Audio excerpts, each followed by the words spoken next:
The music was blaring, the crowd was roaring, and everything was perfect. But as I stood there, bass in hand, the truth hit me harder than any chord I'd ever played. Sammy, the woman I thought I loved, was having an affair with Gary, her boss. I found out in the worst way possible by hearing them whispering her secrets behind my back. The betrayal twisted inside me like a knife. I confronted her, and she didn't even flinch.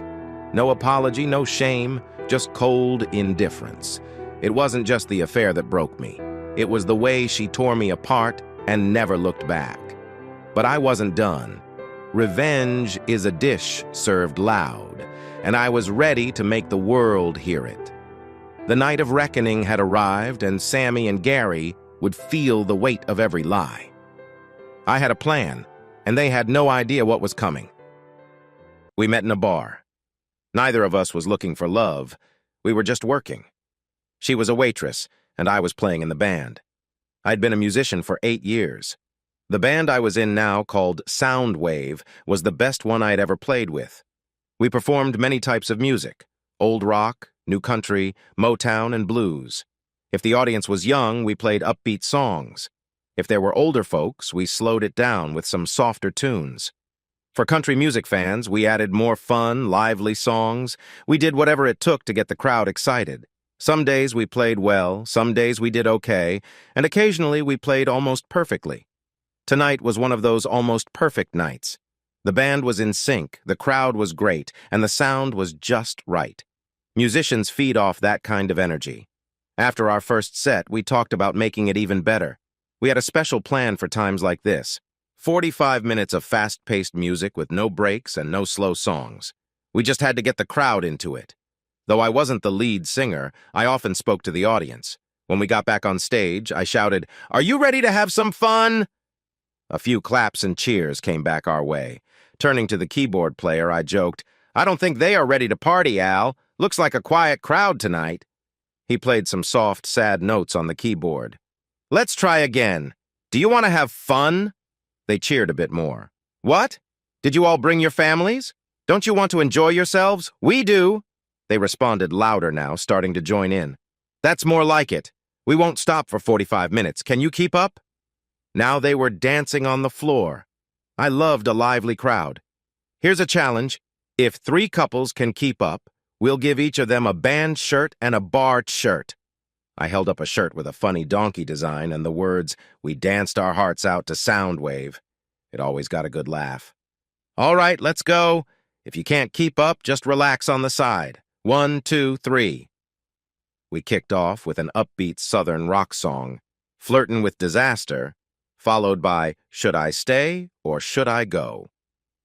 To surprise them, we jumped into "Too Proud to Beg" by the Rolling Stones. By this time, we were about 16 minutes in, and the crowd was really into it. They were caught off guard when we played Cotton Eye Joe. After 30 minutes, about 6 couples were still dancing. Only 1 couple made it through the entire set, and they looked quite tired. We handed them their T-shirts, and the owner of the bar treated them to free drinks for the rest of the night. We tossed shirts and drink vouchers into the crowd. Many people believe that the breaks between sets are just for the band to rest. While we appreciate it, the real reason is to serve more drinks without trying to shout over the music. There were more than 400 people there, and only 5 waitresses and 2 bartenders. They had their hands full. The owner was very happy.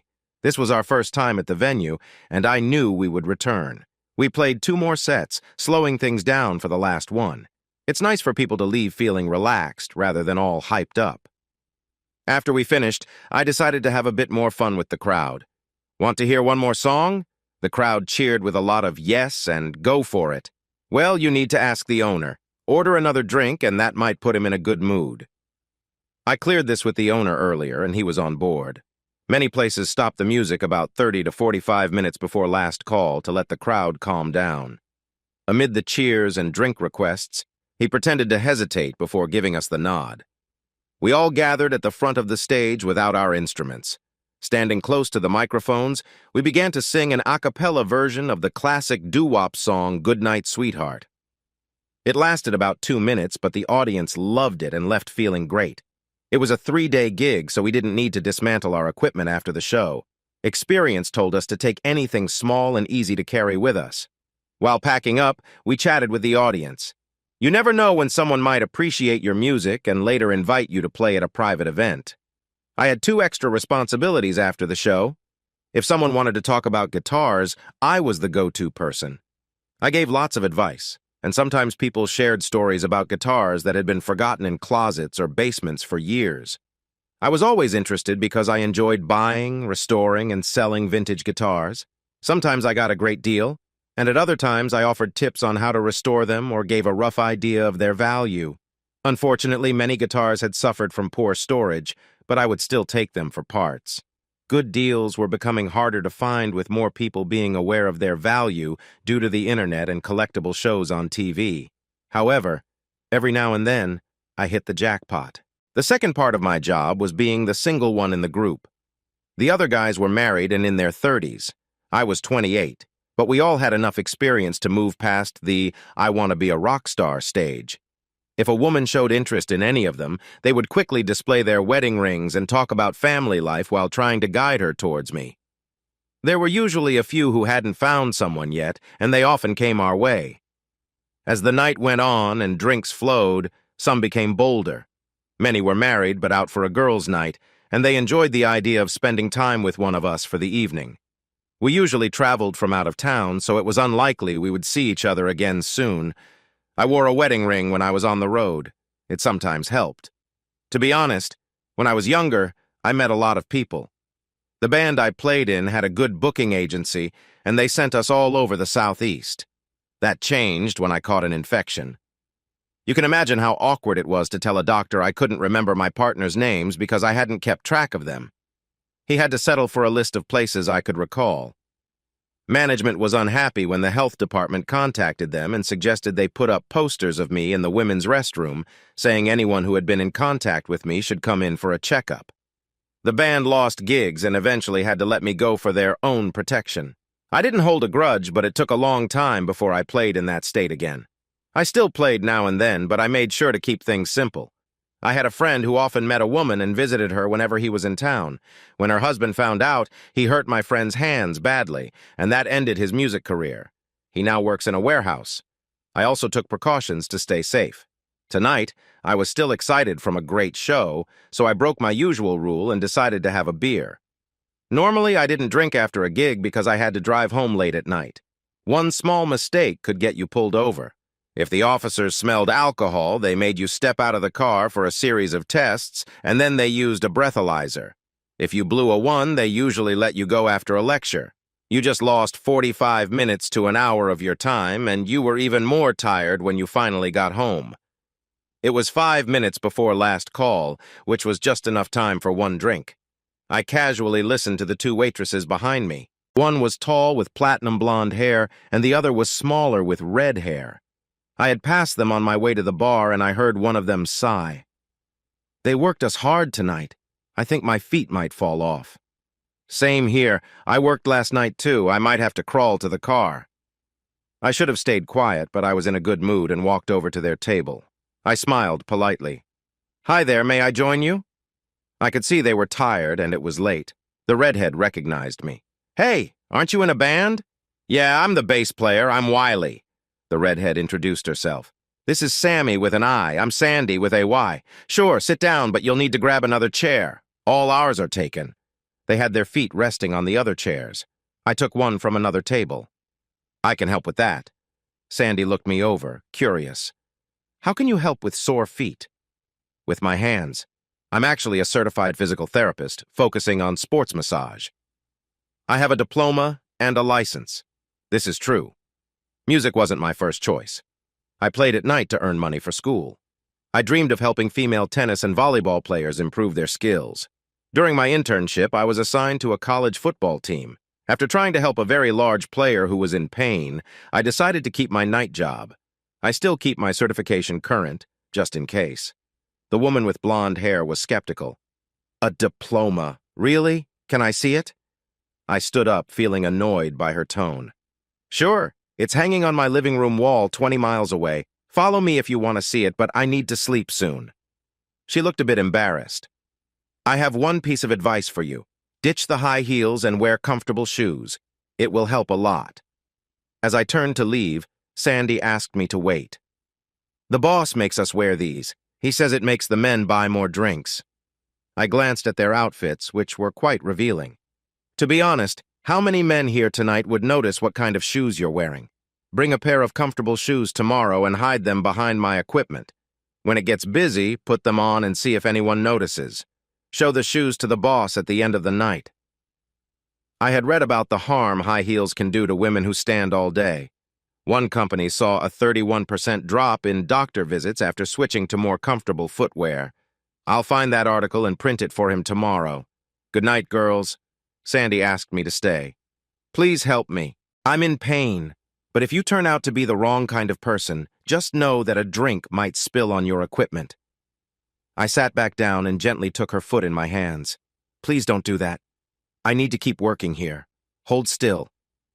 Massage is about making sure everything is aligned correctly. If the muscles and tendons are in the right spots, the pain can go away. 2 days of wearing high heels had really harmed her feet. At first, she whimpered, then sighed, and soon she was relaxing. After a few minutes, I switched to her other foot. The other waitresses gathered around curiously. Sammy nudged Sandy.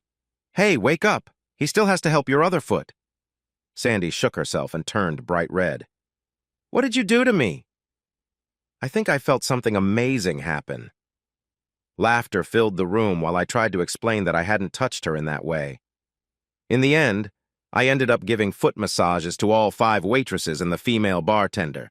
The girls insisted I massage the male bartender too, just to be fair. He was married to the oldest waitress. When I looked at her, she smiled and said, please. Joking comments had been flying since Sandy joined us. Okay, I'll do it. But Linda, if he gets uncomfortable, I'm stopping, and tell him to freshen up. As I started, I saw the girls chatting with Linda. After a moment, she nodded, and the girls gathered around Mike. I had his foot in my hands while he rested back in his chair, so he wasn't able to move too much. If he turned his head, he would bump into someone. The girls teased him, saying Linda told them he was a great partner and how much fun he was. They were playfully leaning close to him. I noticed he was getting a bit flustered, and I quickly stood up. Whoa! Massage time is over. Linda, he's all yours. Linda had a playful smile. Yes, he is, and I'll take good care of him. Girls, let him sit up before anyone gets too close. Come on, can I have the keys? I think you need some time to relax, so let me drive you home. The girls followed them to the door, whispering and giggling. They wouldn't need lights for a while. Mike's happy face would brighten the way. By then, it was 3:30, and the cleaning crew arrived. I thanked everyone for a great night and was about to leave when Sandy said we were all going to breakfast at Denny's. They wanted to treat me, and one of them would ride with me to make sure. I drove a Chrysler minivan. It was practical. If I needed to carry equipment, I could take the seats out. Right now, it was set up for that, and I felt a bit awkward when Sandy and Sammy wanted to sit in the front since everyone else had left. They decided to share the front seat. It was only a short drive. When we got to a booth, Sandy sat next to me on one side, and Sammy took the other. They didn't trade places with anyone else. We had a wonderful time at breakfast, but soon it was time to go. I thanked them for the meal, and everyone kissed my cheek, except Sandy, who gave me a quick, nice kiss on the lips. For some reason, Sammy looked upset. I got home around 8, much later than usual. I fell asleep almost immediately. I didn't wake up until 4:30. After a shower and my second breakfast in 10 hours, I felt much better. Life as a musician can be quite a journey. We gathered at the bar 2 hours before our show to set up new gear and practice some fresh songs. The waitresses were already there, and I noticed a stack of bags behind my amplifier. At random moments, the waitresses would come up, giving me hugs and telling me how well they slept because of me. The rest of the band seemed annoyed by all the attention I was getting. Jimmy, our drummer, finally spoke up. Wiley, tell us what happened. I know you came home late this morning. My wife saw you pull in when she was taking the kids to school. I kept a straight face as I joked. I was talking to all of them. All of them? Yes, even Mike. He got a ride home because he was too tired to drive. Little did I know, Linda was behind the amplifier listening to everything. Just before we started playing, Mike brought me a soda, kissed my cheek, and said, "Thanks for last night. I know I was a bit restless, but it was really fun. Maybe tonight you could finish what we started? I'll make sure the others behave. I smiled back. I'll make sure you're first tonight. Let's include Linda, too. The guys were left speechless. I chuckled and said, 2, 3, 4. We became the house band, playing 3 nights a week. I never shared the full story of that night with the guys. Occasionally a waitress would joke around, mentioning how much she needed my attention, or that it was her turn since Jill had already been with me twice. Things got complicated when I started dating Sammy and Sandy. I liked both, but I could tell they weren't happy about sharing my attention. The situation changed when Sandy's mom got ill, and she moved far away to help. By the time she returned 10 months later, Sammy and I had been living together for 7 months and were engaged for 2. If Sandy had stayed, maybe things would have been different. I don't think she would have let jealousy get the best of her. We played as the house band for 11 weeks, a solid run. Our agent put it well. House bands are like acts. Once they see you enough, they lose interest. During our time there, I became friends with Sandy and Sammy. Our schedules lined up nicely, allowing us to go to movies, art shows, markets, or just relax together. I thought everything was okay until Sandy brought it up. Wiley, you need to know that we both like you. It's time for us to be more serious. We're not a team, and this just isn't working. I felt nervous about the conversation. I'm not sure. What if I end up liking one of you more? What if I choose Sammy and it hurts your friendship? Or ours. She smiled back. We're grown-ups. Besides, we're not that close. Well, no risk, no reward. Since you made the first move, are you free this Sunday? Well, she said with a smile, I was planning to wash my hair, but since you asked so nicely, I'd love to see you on Sunday. What do you want to do? She caught me off guard. Oh no, you have to choose. Be creative. I get bored easily. Okay, I'll pick you up at 2 o'clock. Wear something nice and casual and also bring some jeans. You might want to change later. I need to run now.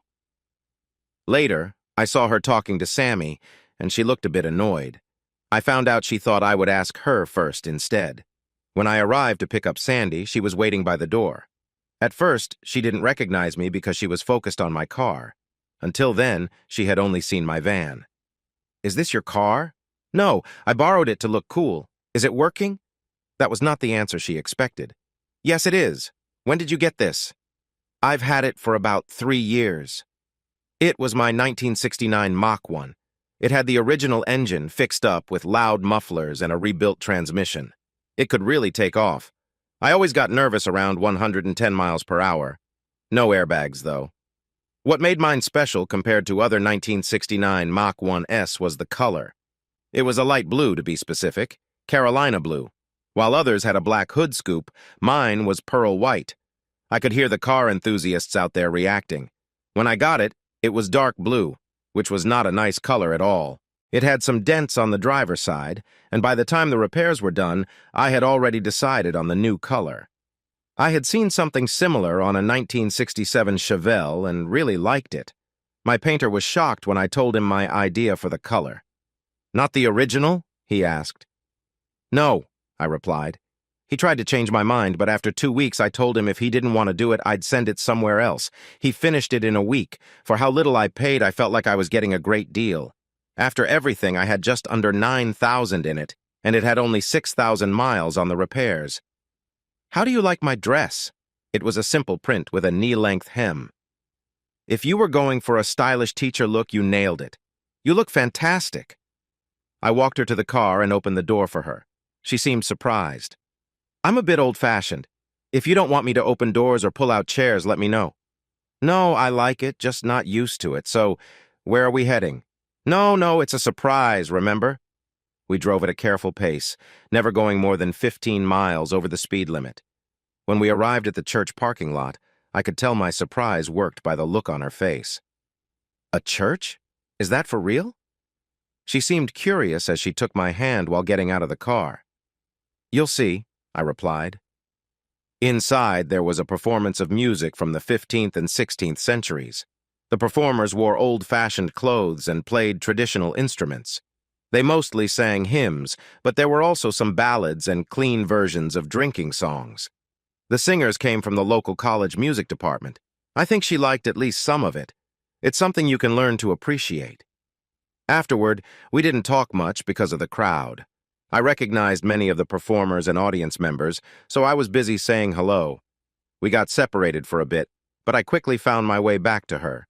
She changed into jeans and a t-shirt in the church office with permission. On the drive home, we didn't say much, but she held my hand, trying to stay close as I focused on the road. By then, it was around 6 on a lovely early September day. It was warm but not too hot, just right for a picnic. I drove us to a small state park I knew wouldn't be too busy at that hour. There were only 3 cars in the parking lot, all belonging to fishermen. The park had a 60-acre lake, a big shelter for gatherings, and picnic tables set up along the shore. After helping her out of the car, we grabbed a picnic basket, a cooler, and a blanket from the trunk. She picked a table and we set everything down. "So we're having a picnic?" I asked. "I thought you were clever. Would you like to eat now or take a walk first?" She decided to walk. We followed one of the nature trails around the lake. I wish I could say we held hands, but the path was narrow and sometimes uneven, so we just talked. She paused to admire the lake and the trees or flowers that caught her eye. We shared smiles when an older man showed us the 2 small fish he had caught. "Hi, everyone. I appreciate all the support you've shown for one Infidelity hit. Due to some unexpected difficulties, I've had to take a break from posting, but now I'm back with something even better. I'm launching a new channel, Cheating Heart Stories, full of brand new, gripping stories that I can't wait to share with you. Don't forget to subscribe for the latest updates and thrilling new stories.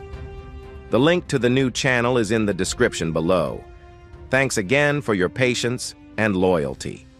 After walking back to the picnic area, I prepared our meal without letting her help. We had chicken salad with walnuts and red grapes, a loaf of French bread, potato salad with sour cream, fresh tarragon and chives, plus a rustic apple pie for dessert. I also brought bottled water and a nice Zinfandel for later. She sliced the bread while I set up the plates and utensils. There were only the 2 of us, and I preferred real dishes over plastic ones. We sat close together on the blanket spread out on the grass. Sandy must have been hungry because she quickly ate 2 sandwiches, a big serving of potato salad, and a piece of the pie. When she finished the first slice, she went for another one. I guess she didn't want to hurt my feelings. "Where did you get lunch?" she asked as I opened the wine. "I made it." "Really?" "Yes, really." It always surprised me that some people thought men couldn't cook or follow a recipe. If you lived alone, you either learned to cook or had a pretty boring time with meals. My mom made sure my brother and I knew how to cook. As she sipped her wine, she laughed. "Sorry, it's hard to imagine you in an apron. You would love it. It says, 'Kiss me or get a bad meal.'" She chuckled while drinking. Later, as we packed up the basket, she asked how I knew so many people at church. "I went to school with some, played with others, and I'm a member." "Really? Is that your favorite question?" "Sorry, I just can't picture you in church." I should introduce myself. I'm 6 feet tall and weigh about 180 pounds. I go to the gym twice a week to stay in shape. Musicians don't always eat well, and I didn't want to be the heavy one in the band. I started losing my hair around 25, a gift from my grandfathers. I didn't want to rely on hair products forever, so I cut my hair short and grew a mustache and a long, pointed beard. My hair is naturally brown, but I've dyed it black, red, blonde, even purple and green at different times. Bass players are supposed to be a bit different, right? Jimmy, the drummer, hated the red hair and claimed it made him feel like he was playing with the devil. Can you guess how I dressed for Halloween parties? I promised her I'd take her to church someday and that we'd sit in the front row. I opened the car door, but she stopped me. "This has been a wonderful day. Just one thing could make it even better." I was curious. What would that be? Can I drive home? I like my car, but I'm not obsessed with it. I have another car besides the van, but only one other person can drive it, and I hadn't met her yet. "Do you know how to drive a manual?" She smiled and reached for the keys. Then she gave me a quick kiss. It was nice. She wasn't too bad at driving. After a few times pressing an imaginary brake, I asked how many points she had on her license. She took the hint and slowed down. We arrived at her apartment around 9:30. As I helped her out of the car, she gave me her best puppy eyes. "Can I ask you one more thing?" I've always been a softie for puppy eyes. What is it, dear? It was the first endearment I used, and it made her smile big. I'm not a great cook. Can I take the leftovers home? I carried the cooler to her door. She paused there. I'd love to invite you in, but my roommate is home, and it might be awkward. Maybe next time we can go to your place. She leaned in and hugged me. Then she gave me a sweet goodnight kiss. Then she kissed me again. They were getting longer, and I just felt a little nervous when the porch light came on. Wow, is your roommate always this curious? Trying not to laugh, she replied, No, she just likes to know what's happening. We'll talk about this later. I really had a wonderful time. Thank you. She pulled me close and gave me a passionate kiss, not caring about the neighbors or her roommate. Then she walked into her apartment, still laughing. I had just enjoyed one of the best dates of my life, and I was back home by 10:30. The date with Sammy took a different turn. I had a rare Thursday night off, and she switched shifts with another waitress so we could go out. We drove to a bigger town about 30 miles away. There was a new dance club she had heard good things about. She looked disappointed when I arrived in the van. Where's your cool car? It's at home, covered up. It's not where I usually keep it. I wanted to ride in it. It looks so awesome. We can go get it, but if we do, we might need to change our plans. I don't know much about the area the club is in, and I've heard it can be a bit unsafe, especially in a crowded parking lot. I know a nice jazz club if you'd like to go there instead. I could see her thinking. Hot car or cool club? She chose the club. We went to a sushi restaurant, her pick. I'm not a big fan, but it was okay. She had 3 cups of sake and was starting to feel a bit tipsy before we reached the club. The club was what I expected. It was an old warehouse with little decoration, and it felt a bit dirty and chilly. The tables were cheap, the bar wasn't very impressive, and the sound system was way too loud for the space. Usually I'm not a fan of DJs. They always make me feel like I've lost out on a job, but this one was pretty good. Ever hear the saying, this is about 5 minutes away from being 5 minutes ago? I thought this place was close to that. That's why places like this don't invest much in decor or long-term leases. They know they are just one popular trend away from closing down. So they raise drink prices and pay off reviewers to keep getting attention, riding the wave until it crashes. Then they disappear for a little while before popping up somewhere else. I'm not disillusioned. It's just the way it is. We soon met up with George and Lynn, a couple we knew from the bar. I liked Lynn, but George seemed a bit too slick. We found a table and ordered drinks. When the music started, she took my hand and we spent the next 30 minutes dancing. Surprisingly, many musicians aren't great dancers. They're too busy performing, I guess. I could dance pretty well, but I ran out of moves quickly. I pulled her off the floor for a break and to get a drink. $7 for a soda. Sammy swayed in her chair while George bounced in his. Lynn and I were just trying to catch our breath. Lynn looked at me and said, "Should we let them dance for a bit?" I thought it over. This could be a test. If Sammy got up to dance without asking me first, it could mean trouble for us. But if she asked me or said no, it would show she cared. I nodded. She leaned over and whispered to George. He looked at me and then got Sammy up. At first she hesitated but then turned to me. "Do you mind?" she asked. "Not if it's just dancing," I replied. She leaned in and gave me a quick kiss. "I knew you had potential," she smiled. Off she went with George. They danced a couple of fast songs, and then a slow one began. He reached for her, but she stopped him and returned to me. "Come on, let's get close," she said. We did. She pressed against me, and we swayed to the music, close and moving together. We danced a few more upbeat songs before taking a break.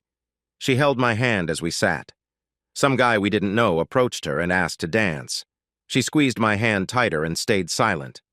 He took the hint and walked away. We danced until 2 in the morning. She danced a few more times with George, but when she was ready to stop, she pulled Lynn onto the dance floor. I enjoyed watching her dance, moving freely and playfully. I found her outfit eye-catching. Bright red shorts and a yellow top that fit snugly caught my attention. It looked a lot like a brighter version of her work clothes. A couple of months later, when I asked her about it, she said she was used to it and thought it looked great. Hard to argue there. Afterward, we headed to a nearby IHOP for coffee. Lynn and George joined us. George jokingly invited us to a party. By that, he meant Sammy's looks. Both Sam and Lynn seemed put off. We politely declined. On the way home, Sammy thanked me for letting her dance with George. "I'm glad you're not one of those jealous guys," she said. "I can be a little jealous," I admitted, "but you give me no reason to be. You asked before dancing and stayed in my sight. When that guy asked you without checking with me, you turned him down. I trust you because you show trustworthiness. If that changes, we'll have to reconsider things. Life's too short for jealousy." I was sending her a message and she understood. I walked her to her door around 4 a.m. The goodnight kisses started gently but grew more intense. Just as I thought it was getting too heated, the porch light flipped on. She pulled back quickly. "Hey!" she said sharply. "Just a little fun," I chuckled. That's right, they were roommates. I only discovered this when I asked Sammy out and wondered where to pick her up. She replied, "You were just there yesterday." "Have you already forgotten? You mean you and Sandy are living together?" "I would say we're roommates. Living together means something different." They both said they were okay with it, but I wasn't so sure. I felt uneasy. It was strange to kiss one girl goodnight while the girl I had kissed the night before might be watching from the window. This couldn't go on like this for long, and things came to a head about a month later. Sandy was on my couch. We had been growing closer, and she had a good amount of wine in her. The lights were dim, there was a fire going, and I felt more intimate with her than ever before. I was close to her, nuzzling her neck and lightly kissing her earlobes. I knew she liked this. She was wearing a button-up shirt, which was different from her usual shirt. I was gently touching her through the fabric and unbuttoned one button. Instead of stopping me, she leaned in closer. Encouraged, I undid another button and another. Soon I was kneeling, kissing her neck and shoulders. I moved to kiss her gently, feeling a mix of excitement and nervousness. She was leaning forward, eager for more. But just when things were heating up, she suddenly pushed me back. "Stop! Please, Wiley, stop!" I needed a moment to understand. "Don't you like it?" She held my face in her hands, looking deep into my eyes. "Yes, I do. But I need some ground rules." I couldn't help but think she should have said this earlier. I had been feeling a bit frustrated, especially after trying to romance both girls for so long. I really wanted things to move forward. "What rules?" She took a moment, then closed her shirt and motioned for me to sit beside her. "Wiley, you should know by now that I have real feelings for you.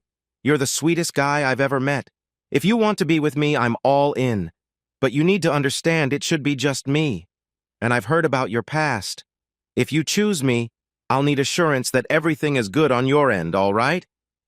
That felt heavy, but it was the truth. Sometimes the past has a way of catching up to you. "Please don't answer me right away. Think about it carefully. Just know, if you're sure, I'll be worth the wait." She wiped her tears and asked me to take her home. The ride was quiet, but she held my hand tightly. I walked her to the door. Her kiss was gentle, sweet, and nice. "Call me in a few days, my dear Wiley." She made a sound that was a mix of a sigh and a sob before closing the door. I didn't get much sleep that night. As if my life wasn't complicated enough, the next day, guess who showed up at my door? Sammy. "We need to talk, Wiley." Oh, how men dislike hearing those words. She hurried past me and sat on the couch. She patted the space next to her, inviting me to sit down. It was just like the night before with Sandy. "I'll get straight to the point, Wiley. Sandy talked to me last night and cried on my shoulder. What I'm about to say makes me feel terrible." She leaned in and gave me a long kiss. Pulling back, she exclaimed, "I'm in love with you. I've never been with anyone who treats me as nicely as you do. You make me feel valued, not like something to be used." I felt lost, trying to find the words. She placed her hand over my mouth. "Don't talk, just listen to me. I know I'm a bit more daring than Sandy, and sometimes you do things to please me that you might not want to do, but I don't want to take advantage of that trust. I'll be there for you if we choose to be together. We both get unhappy when the other is with you. If you choose me, you won't regret it, I promise." Her words were coming out quicker and quicker. Finally, she took a deep breath, leaned in for a passionate kiss, then stood up. She paused at the door. "One more thing. If you pick me, make sure your fire extinguishers are ready because I'll bring a lot of heat into your life. Goodbye, sweetie. Call one of us soon." And then she was gone. I felt like a teenager trying to choose who to take to prom, teetering on the edge of a big decision without any safety net. In the end, I didn't have to make the choice at all. I was heading to the apartment with a doctor's report in hand. Sammy was at work, and I knew she would be there alone. I knocked on the door and she rushed at me, crying hard. At first I thought she was upset about me, but it wasn't. "She's had a stroke, Wiley. I need to get there right away. What am I going to do?" I held her arms gently, trying to help her calm down. "Who had a stroke, love?" "My mom. She's in a coma and they need me there. I'm her guardian. They can't do much until I arrive. Please help me, Wiley." She had mentioned her mother raised her alone, and I knew they were very close. She called her at least twice a week, sometimes more. "Listen, sweetie, first you need to pack. I'll get you a ticket while you do that. Then I'll drive you to the airport." Her mom lived 900 miles away. Sandy hadn't been home in a year. Even with good tips, waitresses don't make that much. She didn't have a car. "I can't afford a ticket. She might not have much time left." "I'll pay for the ticket. Just get packed." Instead of arguing, Sandy went into her room. I called the airline and they had a flight leaving in an hour. We could just make it. I booked the ticket. "Hurry, you have less than an hour." It wasn't pretty, but we got her packed and to the airport with just 10 minutes left. Not much time. As we drove, I asked if she had any money with her. She hadn't even thought of it. We didn't have time to stop at an ATM, so I gave her what I had in my pocket, about $600. "I can't take that much." "Yes, you can. You don't know what you might need. Just return it when you come back." "I've made my choice, Sandy. Don't tell me now. I need to focus on my mom. I don't know how long I'll be gone. I'll call you when I can. But please, not now. I have to go. I just want you to know I love you." She gave me a quick kiss and went through the line. Later, I'd realize it was the last kiss I would ever get from her. The band was booked for a month in advance. I could have asked a friend to take my spot, but Sandy told me not to come. Her mom was in a coma, and there was nothing I could do.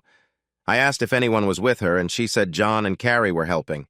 We told each other, "I love you," on every call. It felt good to hear her say it, but when I talked about the future, she would change the subject, said we had plenty of time later. After 6 weeks, I could sense she was pulling away, becoming quiet. She didn't talk for long, and during our last 2 calls, when I said, "I love you," she only replied with, "Bye." I'd had enough. I asked a friend to cover for me and drove out to see her. I took my time and arrived in 2 days. I went straight to the hospital and asked for her. I told the nurse we were engaged, but she looked at me strangely. She mentioned Sandy hadn't been to see her mom in 2 days and wouldn't give me an address. Apparently being engaged didn't help. I called Sandy and she answered on the 3rd ring. "Hi, how's your mom?" "Still the same. I sit with her every day hoping for a change. I'm starting to lose hope." "Are you there right now?" "Yes, I'm right beside her." "Do you ever pull a string and feel it start to untie?" That's how I felt at that moment. "Well, good news. I got some time off and I'm on my way to see you." "You don't need to come, Wiley. There's nothing for you to do here." Her voice sounded different. "I could be with you. I miss you. Besides, I'm about 45 minutes away. I'll see you soon." I hung up before she could say anything back. I headed down to the lobby to wait. It was a small regional hospital, and I was sure she would come in through the front door. About 30 minutes later, I saw an SUV pull up. I could see Sandy sitting in the passenger seat. She opened the door to get out and leaned in to give the driver a kiss. It wasn't just a friendly goodbye. She ruffled his hair and turned to go inside. By then, I was standing right behind her.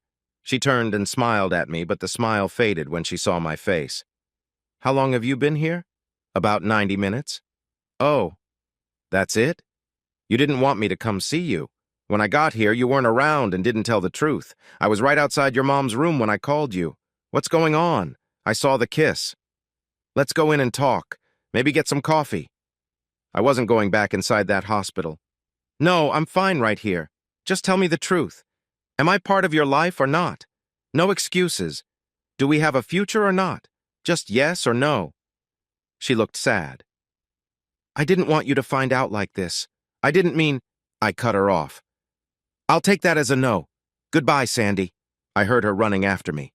I turned and raised my hand. "John or Carrie?" She looked down. "Carrie," she whispered. "Don't follow me." I turned, went to my van, and drove off.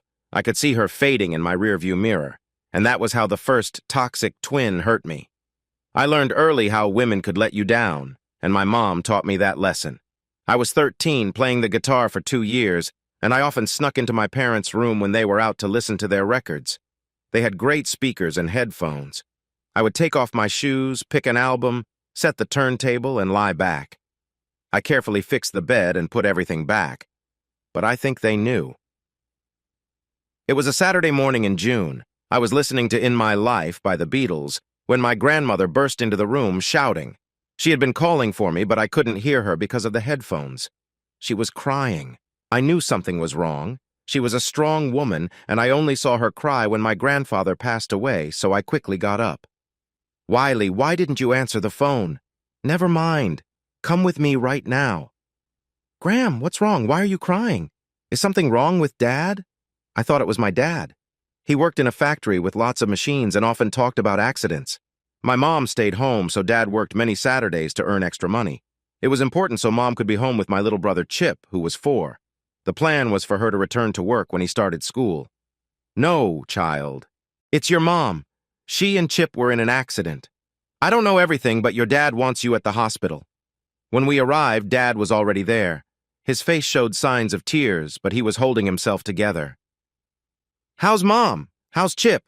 Gram and I asked almost at the same time. He looked me straight in the eye. I had always liked how honest he was, but not today. He took my hand, which he rarely did. I never knew if he was shy or just raised that way, but he didn't often show affection. Mom often had to be very close to him for his attention. He loved us, though. He told us often. "Son, your mother is very sick. They were hit near the high school. A truck lost control and ran through a red light. You need to go in and see her now. She's not awake, but maybe she can hear you say goodbye." I felt numb. Gram guided me into the room. I barely recognized her with all the bandages and tubes. She was on a machine that was helping her breathe. I held her hand and spoke to her. I can't remember what I said, but it made Gram cry a lot. After I left, they turned off the machines and she stopped breathing shortly after. They only kept her like that at Dad's request. Outside the room, I saw Dad talking to a doctor. He was holding him by the arm tightly. "If he needs blood, my family will help. Just tell us what to do." Chip was in rough shape. He had lost a lot of blood and was still losing it quickly. The doctors were running low, something about his blood type being rare. The doctor agreed to take our blood if it matched. "Of course it will match. We're his family. And no, I don't remember our blood types." The doctor arranged for a quick test. When he returned, he looked very serious. "I'm sorry, none of you match.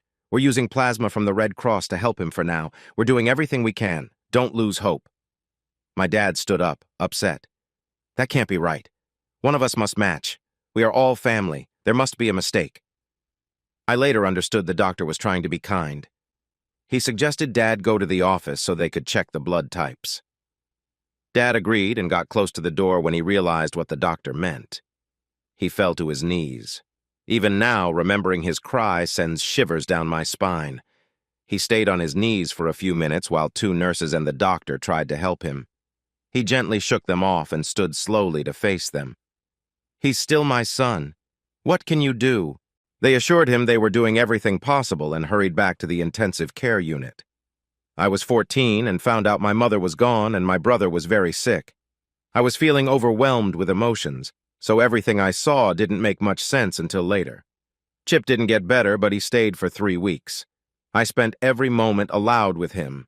I brought my guitar and sang to him. I even brought the small ukulele I had given him and placed it on his bed.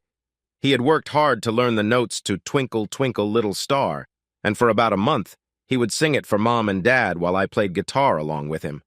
I told him we would be in a band one day and become rich and famous. But he never woke up. I spent hours at the hospital. I stayed with Chip until it became too hard, then I wandered the halls. The nurses were kind to me, and one day something happened that changed my life. One of the older nurses heard me playing and asked if I could come play for some of the other kids. Those who could would gather in a common room and I would play children's songs, silly songs, anything to help them forget their illnesses. We made up some funny songs together. I would also read to the younger kids when I got tired of playing. Some of the children were being treated for cancer, and seeing some of them without hair was common. One girl, about 11, became a good friend. I wrote her a little song about how pretty she was, even without hair. Just before Chip passed away, she got so weak that she couldn't join us in the common room, so I started visiting her room every day to sing her a song or two. I would stop outside her door and ask to enter what I called Cara's castle, introducing myself as a wandering musician seeking a meal. Our meal was just 2 pieces of Hershey's dark chocolate kisses, the only candy she was allowed. When I sang for her, we would share the candy as if it were a grand feast. I would bow to her and promise to return when I felt hungry again. Chip held on as long as he could. Every day I would say, "See you tomorrow," look around to check if anyone was watching, and kiss his forehead. I guess it was a blessing that he passed away in the middle of the night. Grandma and Dad stayed with him during the night while I came during the day. Dad spent every moment he didn't have to work at his side. Grandma spent just as much time comforting Dad as she did watching over Chip. He was buried next to my mom. We were heartbroken.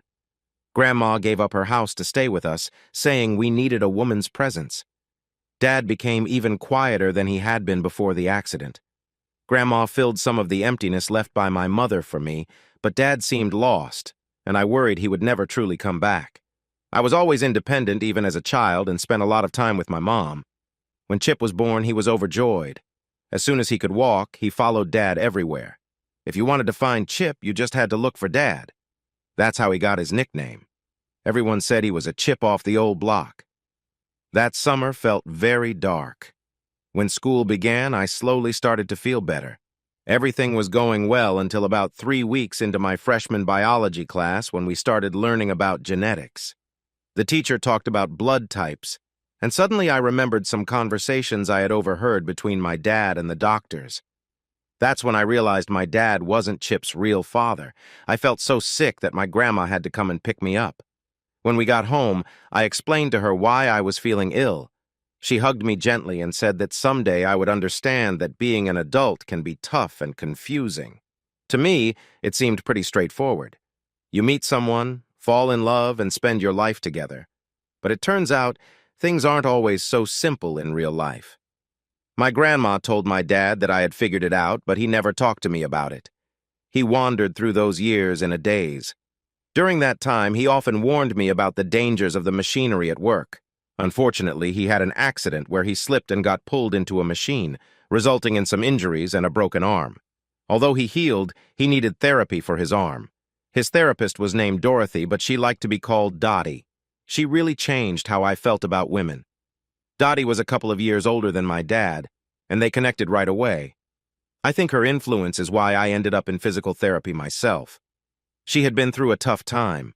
Health issues in her younger years meant she couldn't have children, and her husband left her soon after. Dody once told me she had lost hope in love until she met my dad. They got married 7 months after they met. Over the years, I would look at Dody and feel grateful for her ability to love. She seemed to have enough affection to share with many people.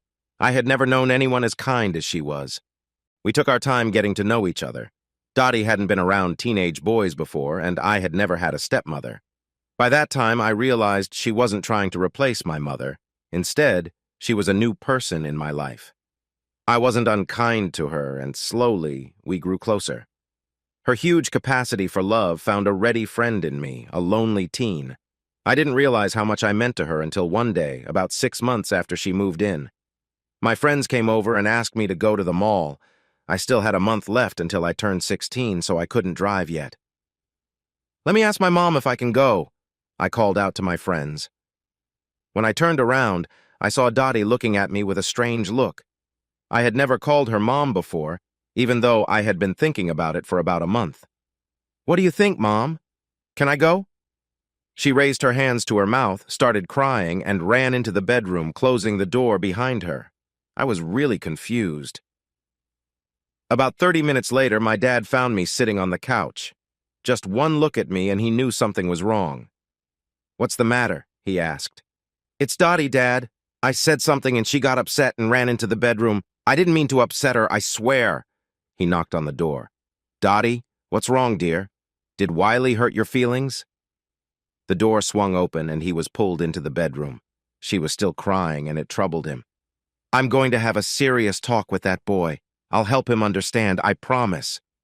She finally found words to speak. "You will not! He didn't say anything hurtful. He did something I never thought would happen. He called me Mom. He sees me as a mother, his mother. I can't believe it's real. I'm so happy I can't stop crying." My father smiled, feeling that everything was going perfectly. He looked at Dody with deep affection.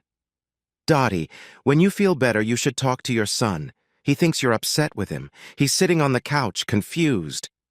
She jumped up and hurried into the living room, nearly squeezing me tight in a hug. "I love you so much, my dear."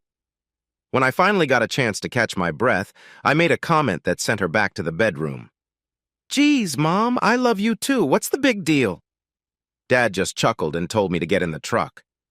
I felt confused when he dropped me off at the mall and gave me $30. He said if I didn't find my friends, I should call him. "I need to spend some time with your mother, and don't worry. You did a wonderful thing today." When I got home, there was a big chocolate cake on the table. We enjoyed it together. When I was 17 and earning money playing in bands, I saved up enough to buy Dottie a ring for Mother's Day. It had her birthstone, my birthstone, and Dad's too. She cherished it just like her wedding ring. When I returned to town, I wasn't in the best mood. Honestly, I acted pretty badly. I slipped back into my old habits, looking for attention from every girl I could. I avoided the married ones, except maybe a few. They were just clever enough to hide their rings.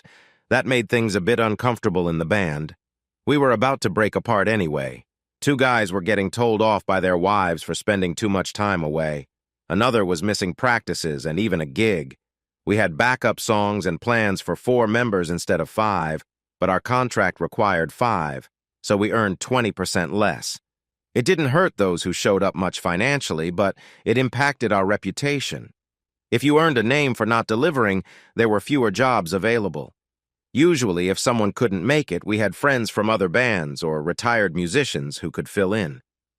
7 weeks had passed since Sandy, and we hadn't been booked at Scooters, the club where Sandy had worked and where Sammy still performed, so I hadn't been there. One evening, while we were playing at a venue across town, we had just started a break when Sammy walked in. Walked seemed too simple. Strutted described it better. She wore a short black dress that hugged her shape and showed off her long legs. Every man in the room couldn't help but watch her as she made her way to the table for the band and their friends. She greeted all the band members with a smile before focusing on me. "Hi, Wiley. It's been a while." She leaned in and gave me a long kiss. Then she playfully smacked my cheek. "Get over it. She left you. You're better off." She handed me a napkin with her phone number on it, just in case I had forgotten. With a wink, she walked away. I called her the next day. We chatted for a bit, but didn't make any plans. 3 days later, she called to say she was free the next day and wanted to know what we should do. We decided to go to dinner and see a movie, her choice. I wanted to stay away from clubs or bars. It turned out to be a good evening. We drove in the Mach 1. I think she liked that car more than she liked me. She always found reasons to get in it. After 4 weeks, we became more intimate. She was warm and strong. I admired her fit figure. The fact that she practiced yoga for years, along with my training in massage therapy, led to some very memorable evenings together. One night, she visited me at the hotel we were performing at. She came in with some playful items and we were having fun. I had some scented oil ready and was painting her with a large brush while she laughed and squealed. I thought the room was soundproof. The night manager gently suggested I keep the noise down. I found a way to turn down the volume a bit. We enjoyed our excitement, and she playfully challenged me, turning the tables after. We slowly became more comfortable with each other. While she valued her independence, she also showed some signs of jealousy. We worked through it together, understanding that our careers could lead to casual connections, but we promised to trust each other. Months passed, and we grew closer. The roommate who took Sandy's place was a bit unreliable, and when the lease ended, she left Sammy in a tough spot. What am I going to do? I can't pay for the apartment by myself, and no one wants to share. I'm going to be homeless soon. It seemed easy to me. Sammy, calm down. Move in with me. You're here most of the time anyway, and many of your things are already here. Let's give it a try. If it doesn't work, I won't kick you out. You can take the other bedroom until you find another place. It took some time, but we soon settled into a comfortable routine. She didn't like it when we had to go away for the weekend. And I didn't like it when her work kept her from being around. I gently tried to encourage her to find a regular job and go back to school. She looked, but couldn't find anything that paid well enough to leave her bar job. The band improved, too. We replaced the guy who often skipped practice. The lead guitarist had personal issues unrelated to the band. We were working steadily, and life felt good. When I went to college, I made friends with a psychology major. I visited one of the snack bars, and it was very busy. I saw a woman at a small table and asked if she would mind if I shared it. Dressed casually in a t-shirt and jeans with no makeup and short hair, she looked very tough. When she glanced at me over her textbook, her voice had a sharp tone. "Sure, but don't expect anything. I'm gay." I pretended to be surprised and replied, "Really? Wow. I was already thinking of names for our kids." It wasn't what she was expecting. She paused for a second, then smiled. "Sorry to disappoint you, but if my girlfriend and I ever need help, I'll remember you. I'm Angie." "Wiley," I said, extending my hand, then pulling it back playfully after we shook. I noticed her textbook. "Sometimes a cigar is just a cigar," I said. "Freud. I'm impressed," she replied. She glanced at mine. The knee bone connected to the thigh bone connected to the hip bone. Yep, physical therapy. We built a nice friendship. She was gay and I was a musician, which was an interesting mix. For a class project, she needed to interview someone to create a psychological profile, and she chose me. At first, it was a bit annoying having someone follow me around, watching me interact, but she soon blended into the background. She met my friends and interviewed them about me. Notes and recordings added up. She wouldn't let me see her work when she finished, but she got an A. Eventually, I convinced her to tell me about her findings. One night, after she, her girlfriend, and I had shared 2 bottles of wine, she opened up. "You're an onion, Wiley. An enigma wrapped in a riddle surrounded by a puzzle. You like people but don't trust many you meet, including women. You know a lot of people but have very few close friends. You keep your thoughts to yourself. You keep your life separate. Your school friends know nothing about your work friends, the people you help with charity, or those you meet through your side business. They don't know anything about your family.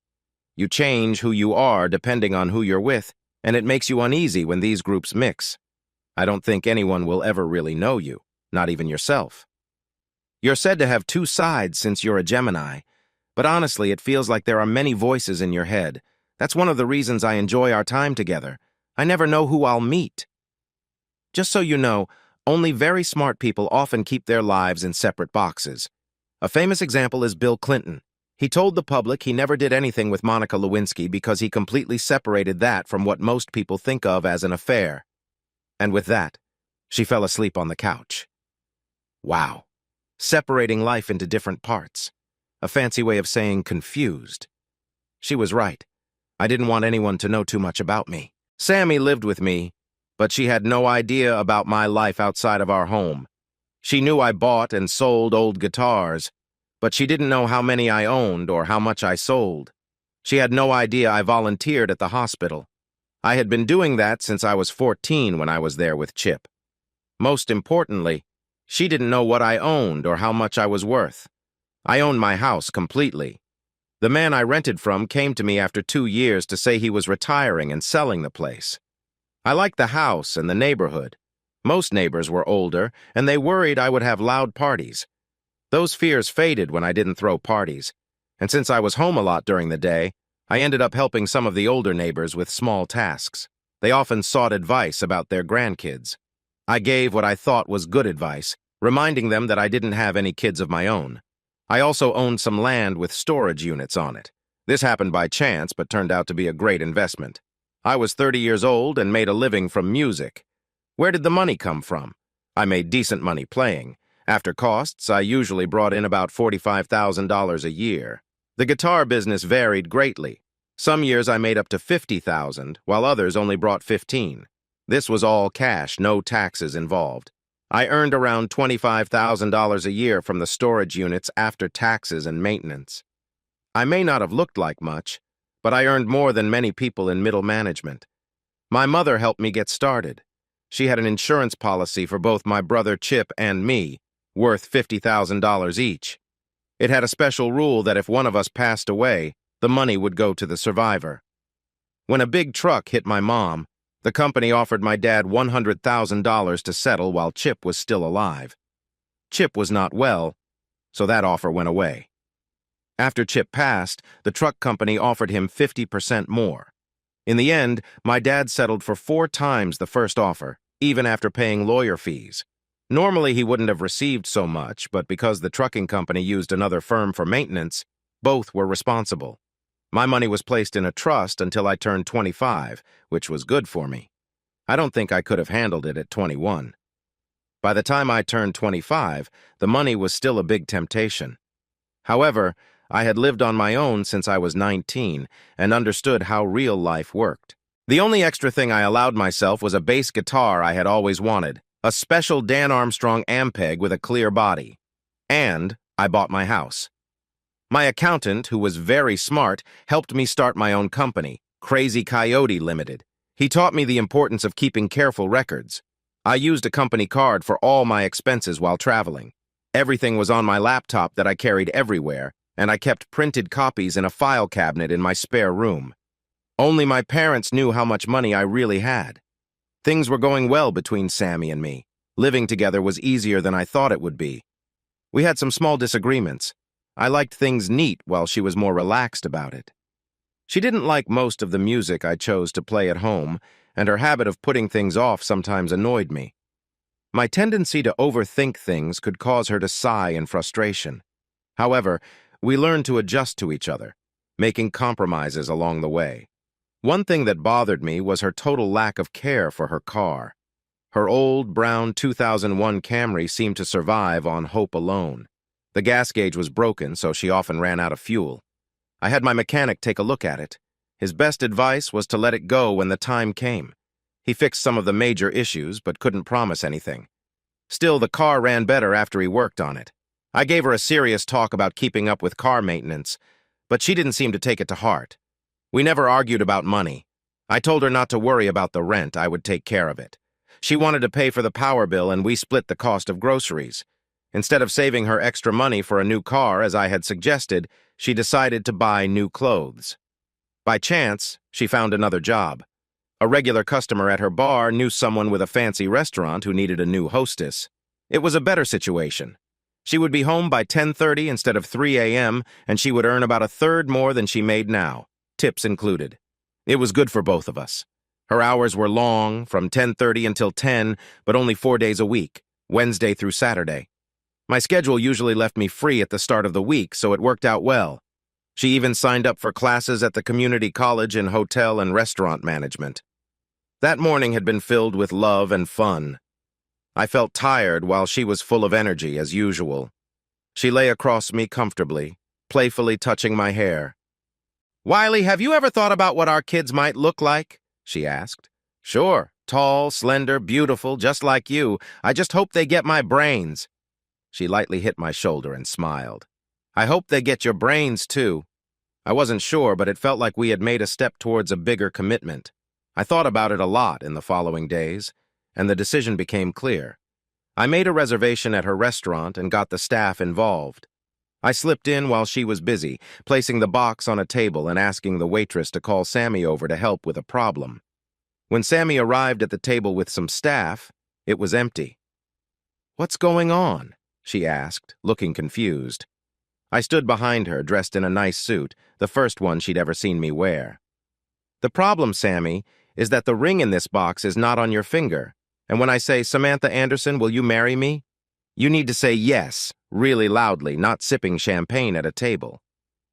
"As hostess, aren't you supposed to fix my problem? I'm waiting," she teased. She turned around as I made my speech and then kissed me and hugged me tightly. Catching her breath, she straightened up. "Sir, our goal here is to satisfy every customer." She put the ring on her finger as the waitress poured champagne. "Now, before we enjoy this lovely drink, isn't there something you want to ask me? Samantha Anderson, will you?" She pulled me up from my knee and hugged me tightly. "Yes, Wiley Patterson, I believe I will." The rest of the night was filled with well wishes and smiles. It was one of the happiest days of my life.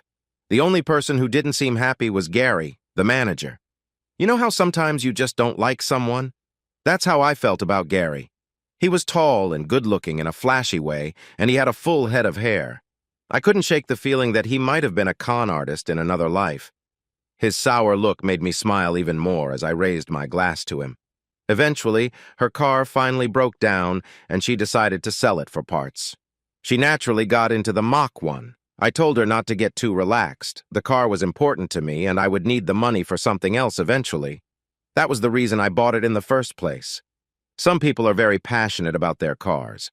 From what I've seen, Mustang owners are the most intense, with Corvette fans not far behind. Then there are those who focus on physical appearance. These folks make me more nervous than the car enthusiasts. If you replace the wheels on a car and don't like them, you can always change them back.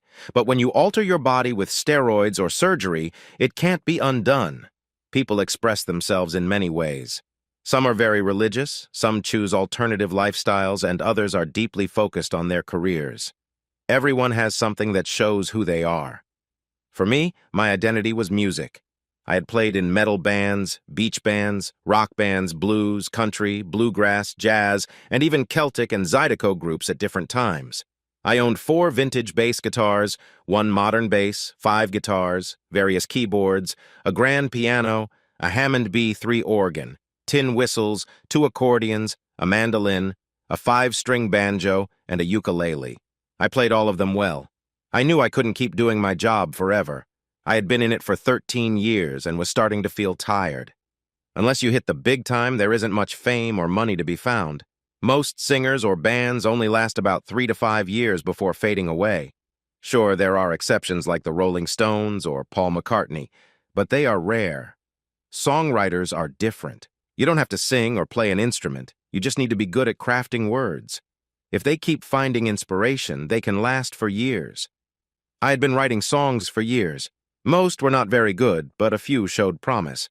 I wrote mainly for myself, but recently I thought about refining some of my best work to share it with others. I even kept small recorders in my cars to capture ideas when they came to me so I could develop them later. Most of my inspiration came from real-life experiences, both my own and from people I knew. Sometimes I drew ideas from songs on the radio. I once heard Paul Williams, a great songwriter from the 70s and 80s, say that his best work often came from listening to other songs and imagining how he would have done it differently. That idea stuck with me. I actually wrote a song that reached #1 on the beach music charts. Beach music is a fun style popular in the Southeast, from Maryland to Florida. It developed around music for a dance called the shag. In the U.S., shag is a dance, a lively version of the jitterbug and other dances from the 1940s. Originally, white bands noticed how popular black R&B music was and started making their own records, often remaking the original songs. Seeing that they could earn more with their own songs, they began writing new material, usually a cleaner version of the R&B hits. Beach music fans are similar to country music fans. You can win them over with just one good song. The band that had to let me go during a difficult time was a beach band.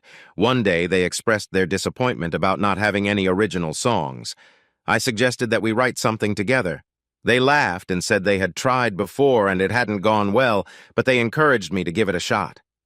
I sat down and in 45 minutes created the heart of their first hit. I thought the silly lyrics about fun in the sand and sweet love under the moonlight were ridiculous, but they were thrilled when I played it for them. They took it, added more instruments, and released it. Within 2 months, it topped the charts, though there wasn't much competition. This success improved our performance fees, and everyone was pleased. I still receive small royalty checks every few months. The pressure was on me to create more songs, and I managed to write 2 more that made it onto the charts, one reaching 32 and another 19. But then I had to leave the band, putting an end to that chapter. Overall, it was a fun experience, and I learned to appreciate a good horn section. I had started to connect with different music labels by sharing some of my demos, but I hadn't received any replies when life took an unexpected turn. We were now engaged, but hadn't set a date yet. I asked her if she had a time frame in mind, and she suggested late June or early July, about 5 months away. I told her to choose a date, and I would make sure I wasn't busy then. I could always find someone to fill in for me. She preferred to plan it between her college semesters since she was seriously focused on getting her degree. I was glad she was dedicated to her career. However, I was not comfortable with her relying too much on Gary for academic help. "Don't get jealous," she said. "He has a degree and understands the field. Why wouldn't I use him as a resource? I love you, and I'm using him for support. It's that simple." Those words would come back to challenge us both. She excitedly planned the wedding. It would be a simple affair, just family and a few friends. The only argument we had was over her choice to have a DJ. I insisted on having live music. She finally agreed, but teased that if the band were terrible, I would hear about it forever. After all, we only get married once, right? Not really. I had been married once before for just 23 days. After Chip passed away, I avoided the hospital for about a month. One day, I received a call from the hospital. It was the head nurse from the floor where Chip had been. She knew I was having a tough time, but asked if I could come and play my guitar for the kids again, as they had been asking for me. I discussed this with my grandmother. She believed it would be good for me and help me feel better. I took my guitar, some tambourines and bongo drums, and my grandmother helped me get there. The kids had a great time. We made up for what we lacked in skill with how loud we played. The hospital was adding a new cancer treatment area while Chip was staying there, and they had started admitting patients. These kids often stayed in the hospital for weeks or even months. Some never went home. Any chance to have fun was valued, and since I was close to their age, they welcomed me happily. After the second week, I asked one of the nurses about Cara. "Oh, good news! She's in remission. She still has to come in twice a month for treatments, but she seems to be doing well." The next week, I bought a bag of dark chocolate kisses and asked the nurse to give them to her. The nurses told me she cried when she received them. She found out what day I would come, so she changed her appointment to see me. When I saw her in her wheelchair, I started playing Cara's song, which I wrote just for her. I played it with a gentle finger-picking style while I sang softly. "A traveler goes from place to place and sees lovely girls all over the place, but I've never seen one so bright as Cara, beautiful and shining light." I sang the other verses as I moved closer to her, eventually sitting by her side.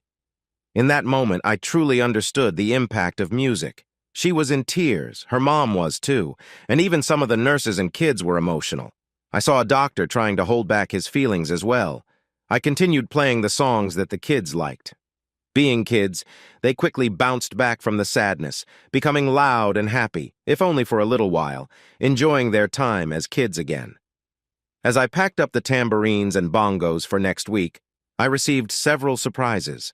First, the head nurse, a kind woman in her 40s, came over and gave me a warm hug. "Thank you so much. I know you could be with your friends instead of here. You have a special gift, Wiley. Your music can really touch people.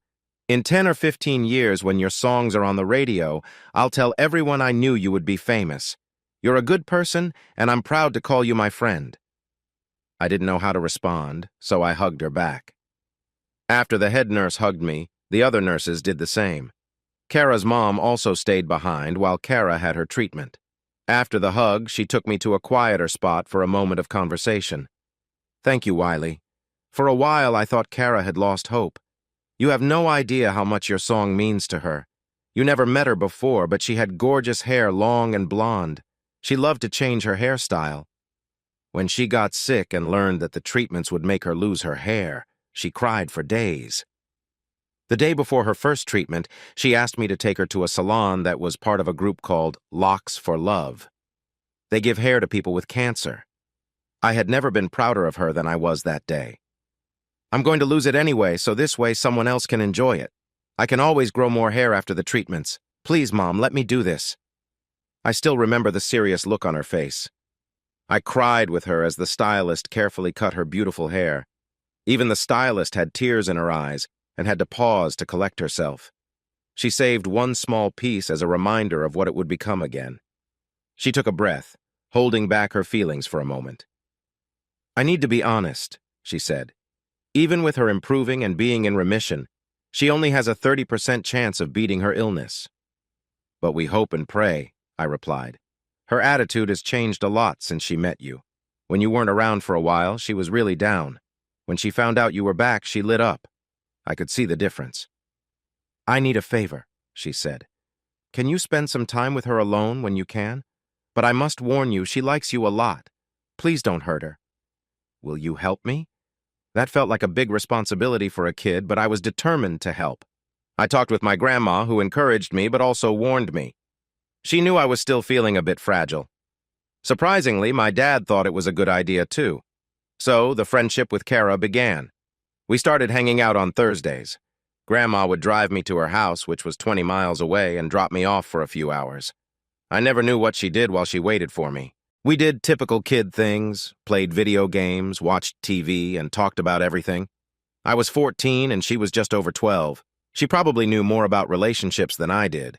Not that we did anything beyond being friends. We were still kids and her mom was always nearby. Looking back, I think her mom was more worried about Cara than me. Cara liked to snuggle on the couch while we watched TV. At first, I felt a bit awkward, but then it felt natural. She also wanted me to give her a quick kiss when I left. Her mom thought it was sweet and even took a picture of us once. Cara had it printed and put on her dresser. Her friends who came over were amazed that she had a boyfriend, especially one who could write songs. I got a small copy of the picture, and I still keep it. It was a confusing time for me. We were both starting to notice each other in a different way. I was seen as cute, and some girls noticed me. When one girl showed interest in me, I told her I had a girlfriend. When she asked who, I said my girlfriend didn't go to our school. She really didn't handle rejection well, and she had a big brother she often complained to. Cara wasn't a fan of going out, but with help from my grandmother and her moms, I encouraged her to do it. They believed it would boost her confidence. Even though she had lost some hair, she was still very pretty. We often went to the movies because we both liked them and no one seemed to pay much attention to her. Cara would get anxious when we were outside, so I would hold her hand. Gradually, she started to feel more comfortable, especially if one or two of her friends joined us. One afternoon, we were at an ice cream shop enjoying frozen yogurt, one of the few treats she could have when the girl I had turned down saw us. The next Monday, her brother started talking, saying I would rather be with people who looked sick than with a real girl. I shocked everyone, including myself, when I tried to confront him. My sudden move caught him off guard, and I ended up on top of him, hitting him before others pulled me away. I was still very angry, and while they held me back, I shouted that if he said another word about my girlfriend, I would make him regret it. He must have taken me seriously because I never heard him say anything about me or Cara again. I never told Cara, but somehow she found out. The fact that I stood up for her earned me a lot of respect in her eyes. We continued like this for about 4 months, but then her health took a turn for the worse. The cancer came back, stronger than before. She was in and out of the hospital for a while, and during her last stay, she didn't return home. I was heartbroken. Even though I had a feeling this could happen, I was hopeful. I spent every moment I could with her. The hospital staff were kind to me and tried to help me feel better. As time went on, we talked about everything, including our regrets. One night, when the medicine was making her sleepy, she shared her biggest wish. I was going to get better and marry you. We were going to have beautiful children and live happily together. I thought about this deeply while she rested, holding her hand. The next day, I spoke with many adults about what I wanted to do, including her mom, my favorite nurse, my dad, my grandmother, her doctor, and a priest who was available. They were all surprised by what I wanted, but I think my sincerity and obvious sadness convinced them to support me. After some discussion, they agreed, although the priest needed to get permission from his bishop first. My grandmother came with me to the jeweler's, where I chose a small ring for her and a simple band for myself. Everyone who knew about it gathered for a sing-along the following Saturday. After we finished, I asked everyone to stay for just a moment because I had something important to say. I walked over to Cara and shared my little speech that I had prepared. You all know that Cara is my girlfriend and has been for quite some time. You also know why she is here. We may not have much time left, so I need to say some things. I knelt down in front of her wheelchair. Cara, I love you. Will you marry me? There was complete silence, even from those who knew what I was about to do, as I presented her with the ring.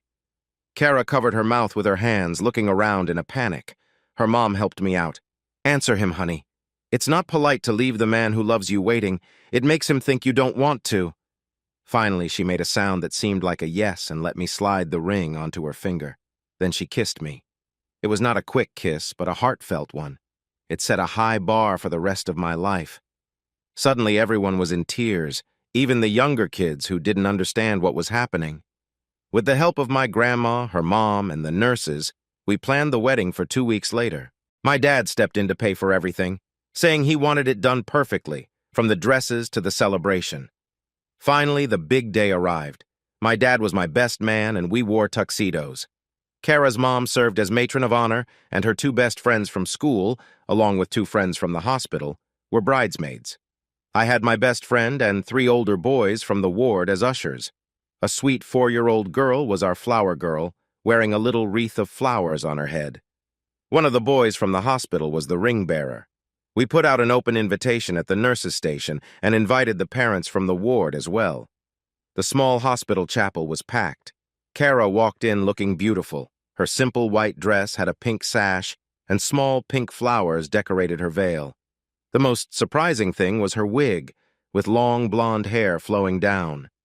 Her doctor walked her down the aisle since her father had moved far away and had not been there to support her and her mom.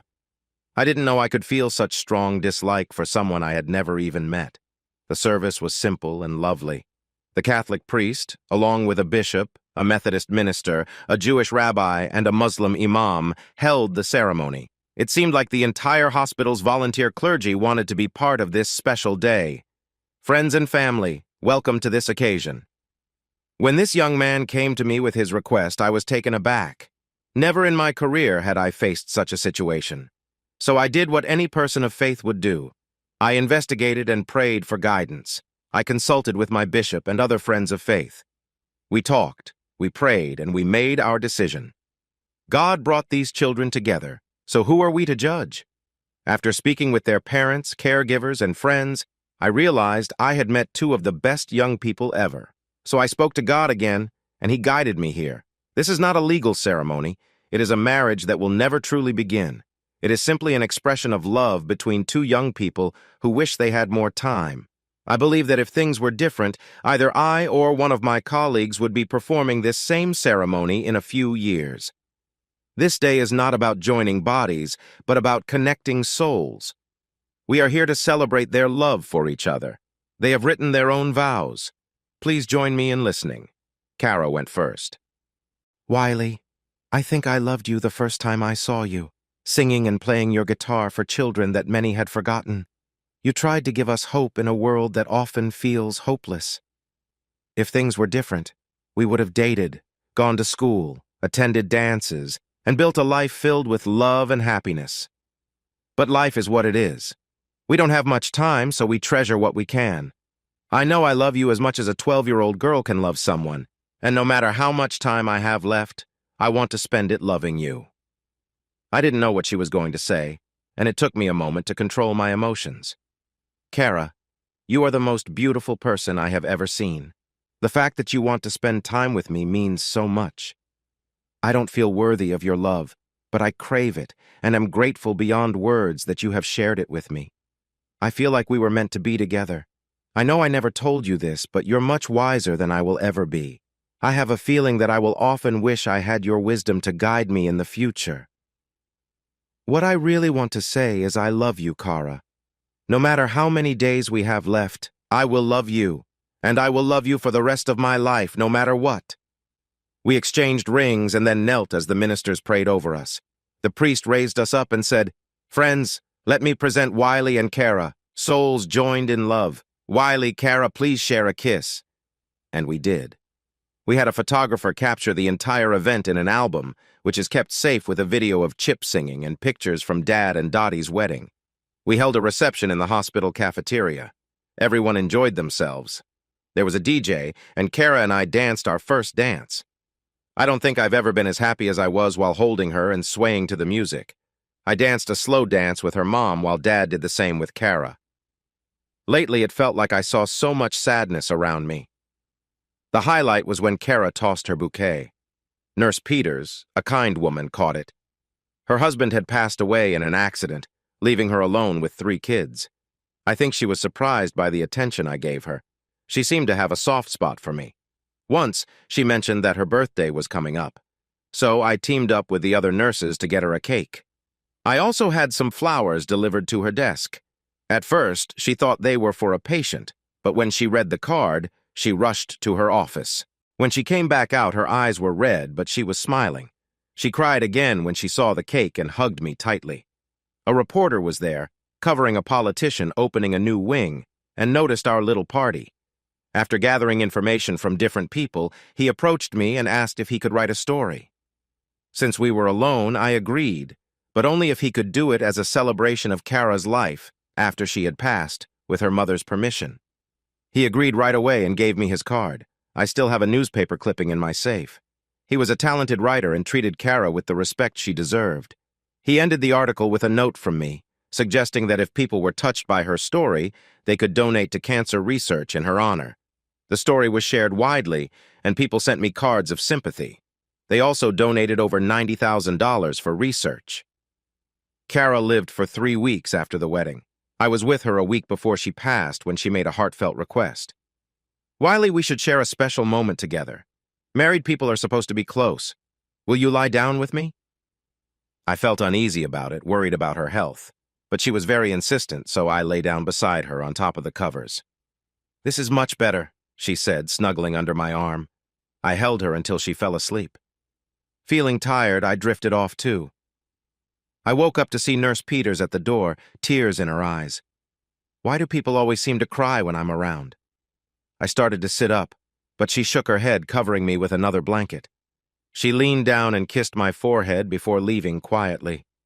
Cara's mom gently woke me, saying my grandmother was here to take me home. Both of them had tears in their eyes, and it made me feel a bit uneasy. I stayed by Cara's side, holding her every day until she passed. She was buried in her wedding dress, holding a picture of our wedding kiss and wearing her ring. I placed a cassette of Cara's favorite song in the casket. I still visit her on our anniversary when I can.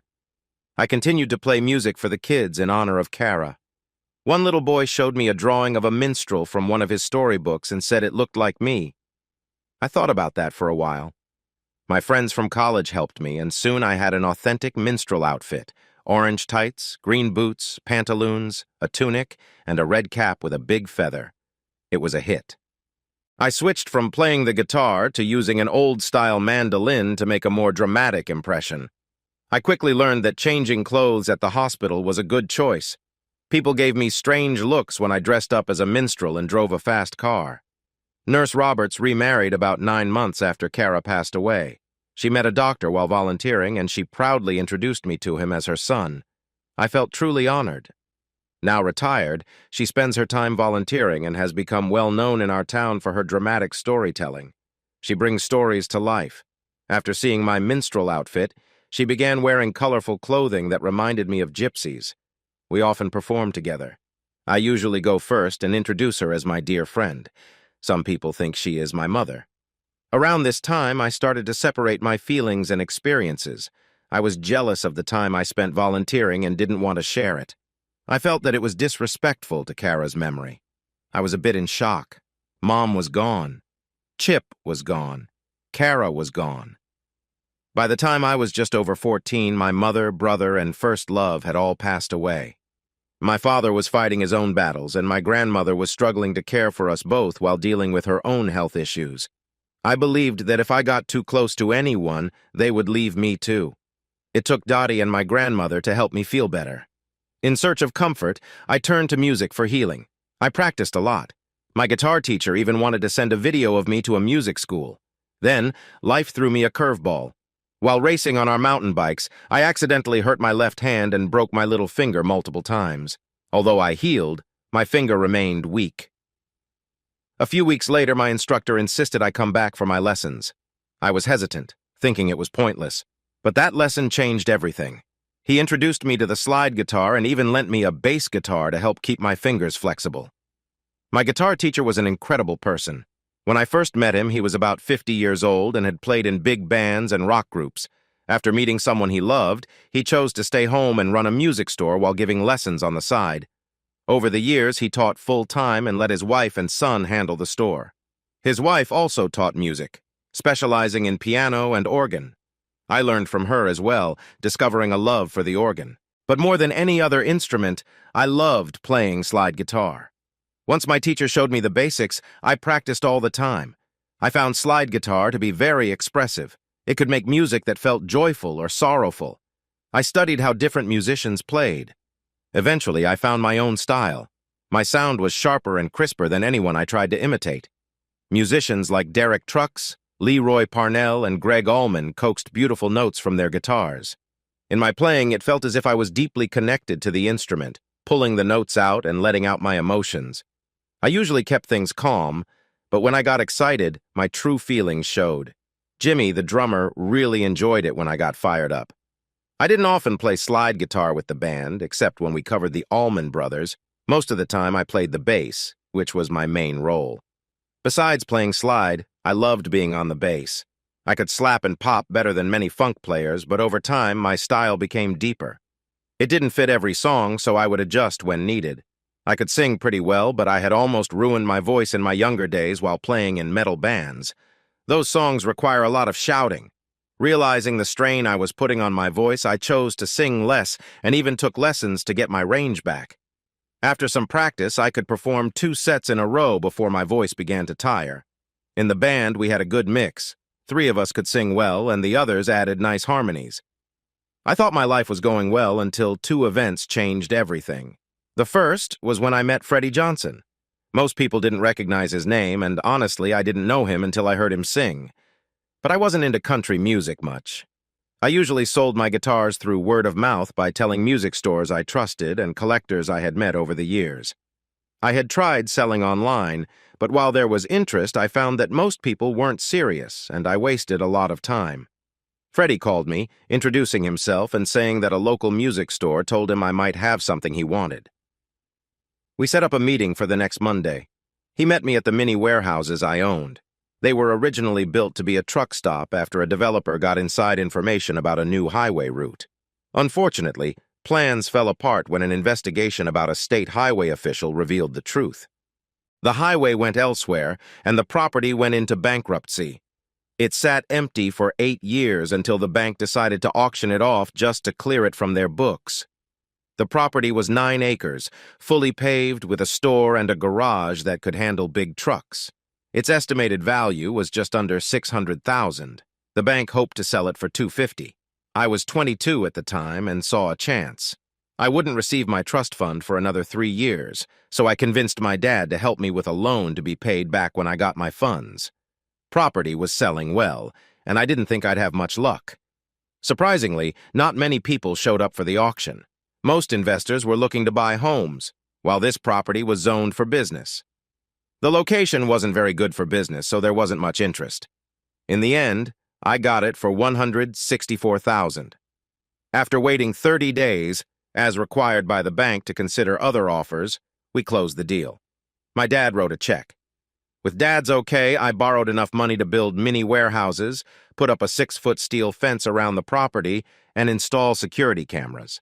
I hired a real estate company to manage it. 7 years later, I paid it all off. I also fenced in the store and garage building, turning part of the store into an office and storage area for my instruments. Along with the security cameras, I set up a modern alarm system. That's when I met Freddy. He walked in and started looking at my instruments. "Wow," was all he said. He was interested in a 1956 ES-125 Gibson I had. It was an archtop acoustic electric guitar with great sound. It had a single P90 pickup. I had a 1958 model that I didn't play much but kept hold of. I got the 56 from a young guy around 15 who inherited it from his uncle. He wanted a solid body guitar, something more rock-oriented. I paid him $1,000 after talking to his parents. I had just bought a mid-80s light blue Yamaha electric guitar, which came with a small Fender 15-watt practice amp for only $200. I showed it to the kid as a nice gesture. He loved it, and after discussing it with his parents, I ended up giving him the guitar, the amp, and $500 in cash. I had $700 invested and listed the guitar for $4,000. That was a bit more than usual, but it included the original case and papers. I thought I could sell it for $3,200 to $3,500, making a nice profit. Freddy was excited and looked at everything, even the pieces that weren't for sale. He especially liked my 1968 red SG and 1957 Fender Squire, also red. I took down the 125, and he played a few chords, admiring how it felt. Then we plugged it into a small practice amp so he could hear it better. I had some old metal folding chairs I'd gotten at an auction, and they were perfect for sitting and playing. He sat down and eventually started playing She Talks to Angels, an old Black Crowes song, probably their best one. I couldn't help it. I picked up my 125, plugged in, and played along with him. By the time we finished, I realized who he was. "Chance Blaze," I said with a smile. He smiled back. "I prefer Freddy. My manager admired John Mellencamp's manager, who insisted he be called John Cougar. So I got stuck with Chance Blaze. Kinda funny, right?" "I have to agree, but you sound really good." Chance Blaze was an up-and-coming country singer.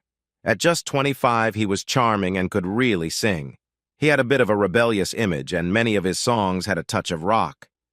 At this point, he was the opening act, just a song or two away from being the main performer. He relaxed, and we spent another hour and a half playing music together. Towards the end, I picked up my SG guitar using a slide while he performed the classic blues song, "Come On Into My Kitchen," in a style similar to Warren Haynes and Greg Allman. When we finished, he cheered a little. "Wow, that was great. You're not bad either. Why don't you play lead guitar more on your albums?" "I used to when I had my old band. Now I just find musicians when I need them. I'm actually getting ready for a tour now." We negotiated over the guitar price, and I could tell he really wanted it. I also knew I had a good sense of its value. In the end, he wrote me a check for $3,500. He thanked me, and we parted ways, neither quite friends nor strangers, knowing we might not see each other again. He said if I ever attended one of his shows, I should let his team know, and he'd arrange backstage passes for me. When I told Sammy who had bought the guitar, she was shocked. He turned out to be one of her favorite singers. If I had known, I would have brought her along. When I mentioned his offer for backstage passes, she made me promise on my 61 EBO guitar that I would take her when he went on his next tour. A year before I met Sammy and Sandy, I had another experience with cancer. This time, it was about Dody. She was 56 and regularly got her checkups. Her latest exam showed some lumps in her left breast. Sadly, it turned out to be cancer. They did a procedure, and while it was successful, she lost her breast. She was heartbroken. We stayed close to Dody until she needed some space. With her friends around, she didn't have time to feel sad. Once she was feeling better, she jokingly told me that if I wanted to make her really happy, I should get busy and provide her with some grandchildren to spoil. I kissed her cheek and promised I would work on that. Thanks to my time spent working with kids at the hospital, I earned respect from the hospital leaders. When they invited me to join the fundraising board for the cancer wing, I felt honored. I think they chose me because of my background in entertainment. This year, they wanted to do something different and ambitious. My experience in the local music scene was helpful. I met Josh Wingate while Dody was undergoing treatment. His wife was a breast cancer survivor, and they owned the downtown music hall, an old auditorium they had purchased when a local school closed. It was a venue for up-and-coming acts, as well as those who had seen better days. They renovated it, added modern lighting and sound systems, and opened it to the public. They had people whose careers were doing well, and those that weren't. The venue had 2 bars and could hold 3,000 people, according to safety regulations. There was also a mini jumbotron, 12 feet across. He came on board and offered the use of the hall for 3 nights in 4 months. It was up to me to find the musicians. I called in every favor I had and made promises that I would think about for years. My band was already on board. I assured them I would pay for their time, and they laughed. They all knew someone affected by cancer, so they agreed to help willingly. Next, I approached the local college chamber quartet. They were uncertain but excited about the chance for so much exposure. They agreed to join. Horns for Hire was a group of 4 guys who played various instruments. One of them was an old bandmate from my younger days. When I explained what I wanted, they eagerly agreed. I had played occasionally with Blue String Theory, a bluegrass band. I didn't need to recruit them. They heard about the event and wanted to help. Then I reached out to Hard Country, a well-known country band with a loyal fan base. I had filled in for them a few times. When I mentioned my plans, they quickly agreed to participate. At this point, I had plenty of musicians, but more kept offering to help. Jenny, Ginny, and Jen were an all-girl trio that mixed punk and rockabilly. I knew Jenny from my music teacher, who had taught her before retiring. I even stepped in as her substitute when he was unwell. The trio was breaking up, with Ginny expecting a baby and Jen about to get married, and they wanted to perform one last time. How could I say no? There was just one more musician I wanted to ask before we started rehearsals. Moira O'Sullivan Stewart was an Irish woman with a vibrant personality. She was about 5'3" and weighed 115 pounds. She had bright red hair and deep green eyes that seemed to see right through you, with a smile that could light up the room. She was also Jimmy's older sister by 3 years. We met when Jimmy asked me to help him move some things out of her basement. The house was big, with 5 bedrooms, 4 bathrooms, and a finished basement. "How many people live here?" I asked Jimmy as we arrived. "Just Moira and her husband." "Wow, they must be doing well." "Yeah, he's a financial expert for rich clients. Money seems to follow him." "Does he ever give you advice on investing?" "No way. He doesn't like my rock and roll lifestyle, even if it's just a story. When does he think we can celebrate?" We work regular jobs during the week and enjoy our time on weekends. For us, a good weekend means getting 10 hours of sleep without interruption. We packed up some things, mostly old baby furniture that he was giving to a friend. Just as we finished, Moira came downstairs to greet us. My heart raced when I first saw her. "I'm happy to finally meet you. Jimmy mentions you all the time. Can you really play all those instruments?" I started telling her about the instruments I played while Jimmy searched for the pieces of a baby crib. He found an old photo album. "Hey, Wiley, check this out. Moira was quite the rocker when she was younger. She even had her own band." Moira laughed. "Give me that. I'm sure he doesn't want to see it. I forgot it was here. It's so embarrassing to think I looked like that." Of course, I had to look. The photos were interesting. She had fronted an all-girl band with 3 other teenagers, all with spiky hair, ripped jeans, and bright makeup. She looked good, though. As she looked at the pictures, she couldn't help but smile. "We thought we were the next big thing, like the Bangles or the Go-Go's, but we didn't last long," Jimmy added. "Don't let her fool you. They were pretty good, especially Moira. You should hear her play." "Oh, Jimmy, that was ages ago. I haven't picked up a guitar in years." I thought I heard a hint of sadness in her voice. "Why not?" I asked. "Well, for one, I don't have a guitar anymore. I'm sure I wouldn't even remember how to play." "I find that hard to believe. You could pick it up again if you wanted to." I extended my hand, saying, "Let me see your hands." She gave me a confused look, but Jimmy just smiled, knowing me well enough. Slowly, she placed her hand in mine. I lifted it up and turned it over, studying her fingers. Her hands were big, with long, slender fingers. She shyly pulled her hand back. She looked a bit embarrassed. "Please, I've always thought my hands were not nice." I surprised us all when I said, "I think they're special. You have the hands of a musician, and that makes them nice. You should definitely think about playing again." Jimmy chimed in, "He's right, sis. You always showed happiness when you played, and I don't see you smiling as much anymore." There seemed to be something I didn't fully understand going on between them, but I figured it was just sibling stuff. "I'll think about it. It could be fun, and I could use a new hobby." The way she said it made me believe her. "If you need help finding a guitar, let us know. We can probably get you a good deal." By then, my van was packed, so we said our goodbyes and left. 2 weeks later, I had mostly forgotten about Moira when Jimmy called. "Were you serious about helping Sis pick out a guitar?" "Of course. Just let me know when and I'll try to go." "How about now?" It was a Sunday afternoon. Sammy had to work, covering for another girl on maternity leave. I was at my office putting together some parts I had ordered online for a guitar I was fixing up. "Now's not a good time. I'm at the storage buildings working on something," I said. He wouldn't give up. "Great. We're finishing lunch now and we can be there in 30 minutes. See you soon." Well, there goes my afternoon, I thought as I wrapped up the pickguard on the guitar. They must have been nearby because in just 20 minutes, Jimmy was ringing the buzzer. I flipped the switch on the gate to let them in. Jimmy was the only real friend I had in the band, and the only one who had ever visited my office. He joked about my security, but I could have quite a bit of equipment on hand at any time. Not many people knew about this place, and I trusted Jimmy to keep it a secret. Moira was impressed with everything. She looked around before she spoke. "I've decided to buy a guitar. I went to the music store, but they didn't have much. Jimmy said you sell guitars. Why didn't you tell me?" I felt a bit uneasy. "I didn't mention it because you're a friend of my friend. I didn't come to your home to sell anything. Besides, most of my stuff is older. You seem like someone who likes new things." I don't think she liked that. A bit of her temper showed. "You don't know anything about me. For your information, I prefer older quality to new junk. Now, what do you have?" I pulled down a Hummingbird acoustic guitar I recently got. It had a nice sound. Not as nice as my old Martin, but still very good. She frowned a bit. "Sorry, not interested. I learned to play an electric guitar, and that's what I'm used to." I chuckled, and that's when she earned her nickname.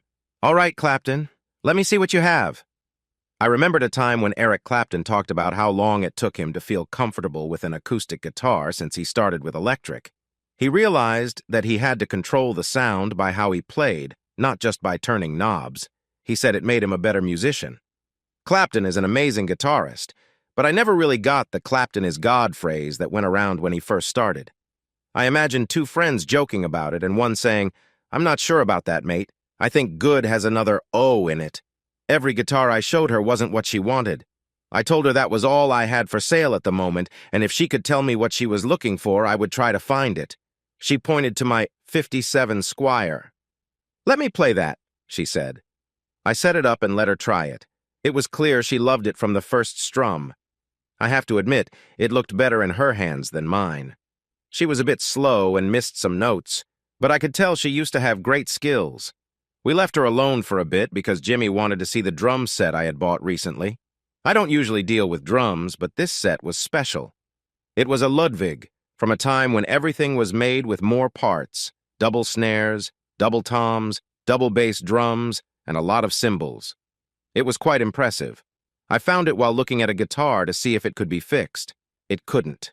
The owner had left it in a damp basement for 22 years. The neck was bent, and the body had cracks and some decay. The drums, on the other hand, had been kept carefully in cases in the driest corner of the basement. The seller asked if I was interested in them for a trade. We examined them closely. They had been stored just as long as the guitar. They belonged to his brother, who had told him to get rid of them. I didn't have anything to trade, but I bought them outright for $300. I could play just a little. Jimmy was excited, like a kid on Christmas morning.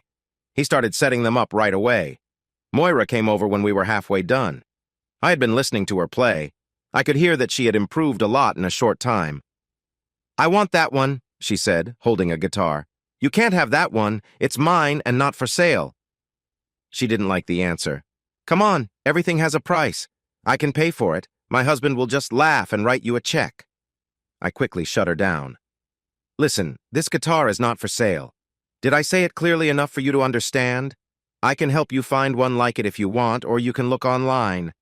It was clear she wasn't used to hearing no. She even stomped her foot. "I'll give you twice what it's worth. Please?" I found it kind of funny, and Jimmy was laughing too. "Give it up, sis. I know from experience when he says no, it really means no. He's just as stubborn as you." I could see her disappointment and felt a bit sorry for her. So I did something I don't usually do. "How about this? I'll lend you the guitar until you find one for yourself. That way you can practice. Does that sound good?" She thought for a moment and then smiled. I could see she was thinking about how to keep it for herself. I was sure she wouldn't be able to hold on to it. "Okay. Do you have an amp to go with it?" she asked. I did, but I wasn't going to give that to her. "No, but you can get a small practice amp from any music store. Jimmy can take you there. You could be playing by tonight. Just make sure you take care of it." She smiled. "I'll take care of it like it was mine." "No, take care of it like it doesn't belong to you. The person who lent it could be very upset if it gets damaged. Understand?" I could see her eyes narrow a bit. She really did have a strong personality. "Okay," she said, a bit hesitant. "Awesome. Come on, Clapton, let me get the case." She practiced a lot. Jimmy mentioned that it seemed like the guitar never left her hands for days. 3 weeks passed. I found a Squire that looked similar to mine at a good price and bought it for Moira. Jimmy brought her over to check it out. It was Sunday again, and Sammy was working. She told me it would be the last time since the girl she was filling in for would be back next week. I finished setting up the drum kit, and Jimmy went right for it. He had to replace some parts and started tuning it up for me. She played the guitar for a few minutes. "It's nice, but I don't really like it." I was surprised. I thought she would love it. "What's wrong with it?" "Nothing, really. It just doesn't play as well as yours, and to be honest, I don't like the color." It didn't play as well because it was set up from the factory. I had someone who used to set up my guitars for me. While factory setups are fine, having a professional make adjustments can make a big difference. The guy I used was trained by Fender. You could buy a regular Stratocaster from him or have him build you a custom one. It was worth the extra money. He had worked on every guitar I owned. And she didn't like the color? It felt like a strange reason to dislike something. "Why don't you keep this one and sell me your old one? That way we both win." "Because I don't like this one as much as mine. Mine has been set up properly, and that's why it feels different. I can get this one tuned the same way if you want." "Would that change the color?" "No, not at all." "Then I'm not interested." Ugh, this woman was testing my patience. "Well, we can keep looking. I can still sell this one and make some money." She looked surprised. "Why don't you just keep it if it just needs tuning?" "Because it doesn't feel right to me like mine does. Plus, the color isn't great." She gave me a curious look for a moment, then smiled. "I guess we both have good taste." We were smiling at each other when Jimmy interrupted us. "Hey, I finished the drums. Let's give this a try." She plugged the Not Sonich Squire back in, and I grabbed my Dan Armstrong, and we played music for about 2 hours. She really knew how to rock and had some impressive skills. Finally, we stopped, and her face was bright with excitement. "Darn, I forgot how great this feels. Can we do it again next week?" I admired her enthusiasm. "Not next Sunday. I have plans with my girlfriend. But if you want, call me early in the week. I'm usually free in the mornings." Jimmy had a regular job and couldn't do weekday mornings, so I thought that was the end of it. But I was wrong. "How about Wednesday?" "I don't have a job, so I can meet any day." We planned to meet at the office at 10, and they left. That night, Jimmy called to thank me for helping his sister. "Thanks, Wiley. She has been feeling down lately. This might be what she needs to get back on her feet. It's nice to see her smile again." I sensed that something was left unsaid, but I thought that if they wanted me to know, they would tell me in time. On Monday and Tuesday, I spent time with Sammy catching up. She had been busy with work for about 3 months, but now they had full staff again. She seemed to be growing into a responsible adult. She had saved her extra money to pay for next semester's tuition and was even starting a fund for a car. I felt proud of her. Moira called twice to check if I would play music with her. Sammy answered the first call, and we had a little talk. "Who is she?" "Jimmy's sister. She wants an older guitar, and I'm trying to find one for her." "Is that why she's coming over?" "Not on Wednesday. We're just going to play together. I promised to help her practice." "Why can't she practice on her own?" "She does, but sometimes it's more helpful to play with someone else." "Is she nice looking?" I knew I had to be careful with my words. "Yes, she is, but she is also married. If you're not comfortable, why don't you come with me next time? I know you have work, which is why I chose Wednesday, but I can meet her any day." Sammy had come with me a few times when I was showing a guitar. She understood I sometimes played with others and knew how bored she got waiting for me. "No, I don't think so. Just make sure to be careful because it would be hard to play with hurt fingers." I could tell she was serious. Moira was full of energy. We played simple tunes together. I loved watching her fingers move quickly over the strings while she smiled slightly, concentrating. It was a joy to see. She was picking up her skills again quickly. She was very talented, one of the best I had ever seen. I told her so. She seemed shy about it. I asked why she had stopped playing. "I got married and other things came first. I missed playing, though. I'm glad I met you, Wiley. I think Jimmy had this in mind when he brought you here." Her words made me feel a little uneasy, but what I said next surprised her. "I'm glad to know you too. You're an amazing guitarist and fun to be around. That's a rare combination." She blushed, looked down, then back up with a smile. Without a word, she played a strong chord, and we continued playing together. Before she left, she asked what I was listening to when she arrived. It was a Warren Haynes collection of covers. I offered to lend it to her. A few weeks passed. It was Saturday, and I was meeting someone who was interested in the older guitar. He looked at it, and we agreed on a price. I made $900 from it. He was just leaving when Jim and Moira came by.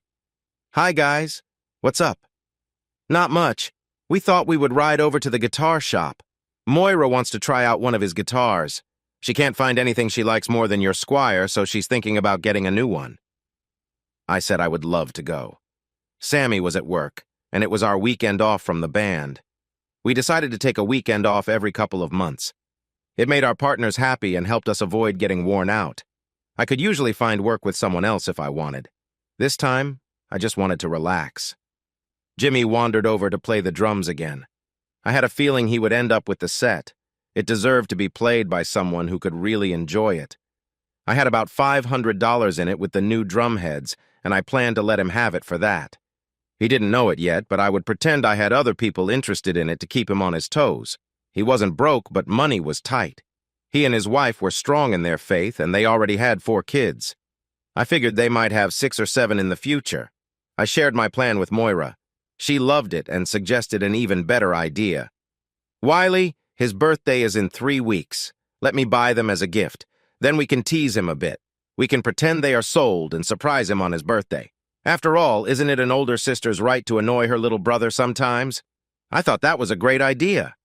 "Let's start having some fun with him now." We went to find Jimmy. He didn't even notice us at first. Then he stopped when he saw us. "Better play them while you can, Jim. I've got someone very interested in them." You could see the disappointment on his face. I was hoping. Never mind. Someone's going to get a great set." Moira had a playful smile on her face.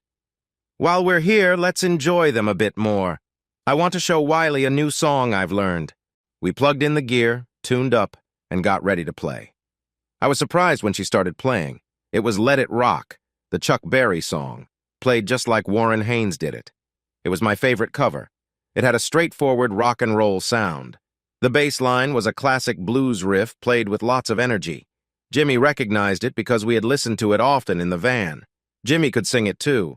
He had a nice voice that could carry about 5 songs in a row without any trouble. I stopped her. "Wow, let me set up a microphone for Jimmy and let's start over." It took me a few minutes to connect the microphone and balance the audio. "All right, Jim, kick it off." He started with a 3-minute drum solo before shouting, "Now, Moira!" It was fantastic, even better than I expected. We must have played it 6 times in a row. We finally stopped, grinning like happy fools. We never did look at guitars. Instead, we just played music. We did Wild Thing, and I had Moira laughing so much that she nearly missed a note during my kazoo solo on one of my harmonicas. After that, we performed Paranoid, a classic Black Sabbath song. I sang that one, and Moira did Walk Like an Egyptian, and once again we almost stopped because we were laughing. When we took a break, Jimmy and Moira seemed a bit tense. "Darn," Jimmy said. "I wish we could play for an audience sometime." Moira nodded in agreement. "Yeah, I really miss it." Little did they know I could make it happen. It was the 4th of July and hotter than ever. For the last 20 years, the mountain town of Crockett held their yearly music festival, drawing in both tourists and locals. There were 3 stages, 1 main and 2 smaller ones, with music playing almost all day for 3 days. I had played there before twice with different bands. Soundwave was officially on break, and the members were off with their families. Sammy had to work since restaurants were busy during holidays. I was looking forward to a week of relaxing. Then I got a surprise call. "Hey, Wiley, it's Sam Wilkins. How have you been?" Sam was the music coordinator for the festival, so I guessed it wasn't just a casual chat. "I'm good, Sam. How's the festival shaping up this year?" "That's why I'm calling. I need a big favor. Is there any chance your band can play on Thursday and Friday? The band I booked had a bad accident on the way here. They got hurt and their equipment was damaged. Can you help me out?" I liked Sam, but I wasn't sure I could assist him. "Sorry, but we're on vacation and some of us are out of state. Can you find someone else?" "I'm trying, but everyone else is either booked or also on vacation. You know a lot of people. Can you put something together? I'll pay well. Please, Wiley, I really need your help." I felt sorry for him since he had supported me early in my career. An idea started to form. "What kind of music are you looking for?" "I had booked a rock band, but anything you can get will work." This was Monday. I had 3 days to pull together a band. I loved a challenge. Give me a day. I'll let you know tomorrow afternoon, but I can't make any promises. After thanking me profusely, he hung up. I called Jimmy right away. Hey, Jim, what are your plans this weekend? Just hanging out at home with my to-do list. I'm too broke for anything else. Why? I might have something for us. How would you and your family like to spend the weekend in the mountains? Well, not entirely for free. We'd need to perform 2 afternoons, just 2 sets. Are you in? I'll need to talk it over with Crystal, but it sounds great. Who else will be playing with us? So far, just you and me. I need to find a couple more people. Nothing too fancy, just simple rock-based songs. Do you know anyone who can join us? I'll be looking as well. We need to find someone quickly since we have a performance on Thursday. I'll call you in a few hours. Maybe. I'll see what I can find. I wasn't having much luck. Everyone was busy or out of town. I thought I might have to let Sam down until I called Jim back. Jimmy, I hope you found someone. I need some good news. I could hear him laughing. I found someone who sings and plays guitar well. How about we form a trio? Do you think that could work? Right now, he's looking for anything. Who did you get? Moira. I hesitated for a moment. I don't know. It's been about 10 years since she performed publicly. This festival will have a big crowd. Do you think she's ready for it? If I thought she wasn't ready, I wouldn't suggest it. You've never seen her on stage. She can really connect with people. Okay, I'll give her a call. Sam was excited about having a trio. I made sure to tell him we would need a place to stay since it was last minute. When he asked how many we had, I told him we needed space for 4 adults and 4 kids. A cabin or something like that would be nice. On Tuesday, he called back with a place for us, but it was 15 miles from town. At least it had a pool, which would make Jim's kids happy. We practiced Monday night, twice on Tuesday, and once more on Wednesday morning. We packed up and left on Wednesday afternoon. Sammy was not pleased at all. When she learned Moira was going, she nearly lost her temper. They had met before, and it was clear they didn't get along. What? I'm putting in all this effort while you spend time in the mountains with her. This isn't fair, Wiley. I didn't understand her reasoning. Look, I'll be working too. Plus, remember, Moira is married and we're engaged. Jimmy, Crystal, and their kids will be there with us. If it really bothers you, you could take the rest of the week off and join me. You know I can't do that, she replied firmly. This is also our busy season. I have duties, and I'm trying to earn that assistant manager position that's opening up. After a long talk, we realized we were both letting our jobs stress us out. We made up, and I promised Sammy I would keep the house another few days. She would come up Saturday night, and we would stay until Wednesday. The house was wonderful. It was private and had a beautiful view of the mountains. Everyone enjoyed the pool. We settled in quickly. Jim and Crystal took the main bedroom, while Moira and I took the smaller rooms. The kids slept in cots on the porch. They thought it was an exciting adventure.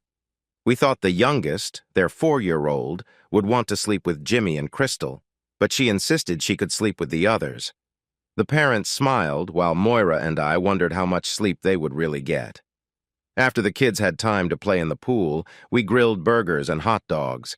I was in charge of the grill while everyone else was having fun. Moira had been inside, putting drinks in a cooler. It was good that the cooler was closed when she brought it outside because the ice would have melted. She wore a bikini that was pretty simple. When I looked at her, I could hear a lively song in my head. She looked really lovely.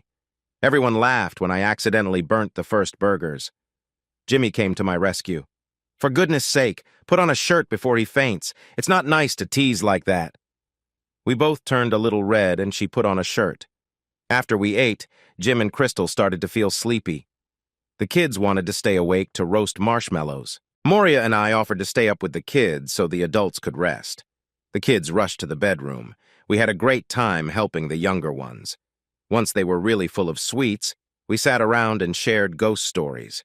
I started to tell some scary stories, but Moira nudged me and pointed at the little ones. Their eyes were wide, so I made my tales less frightening. We took out the acoustic guitars and sang softly to help the kids fall asleep.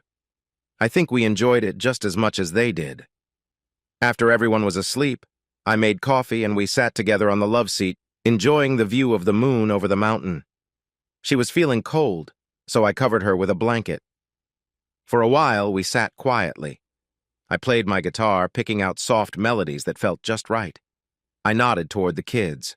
Aren't they wonderful?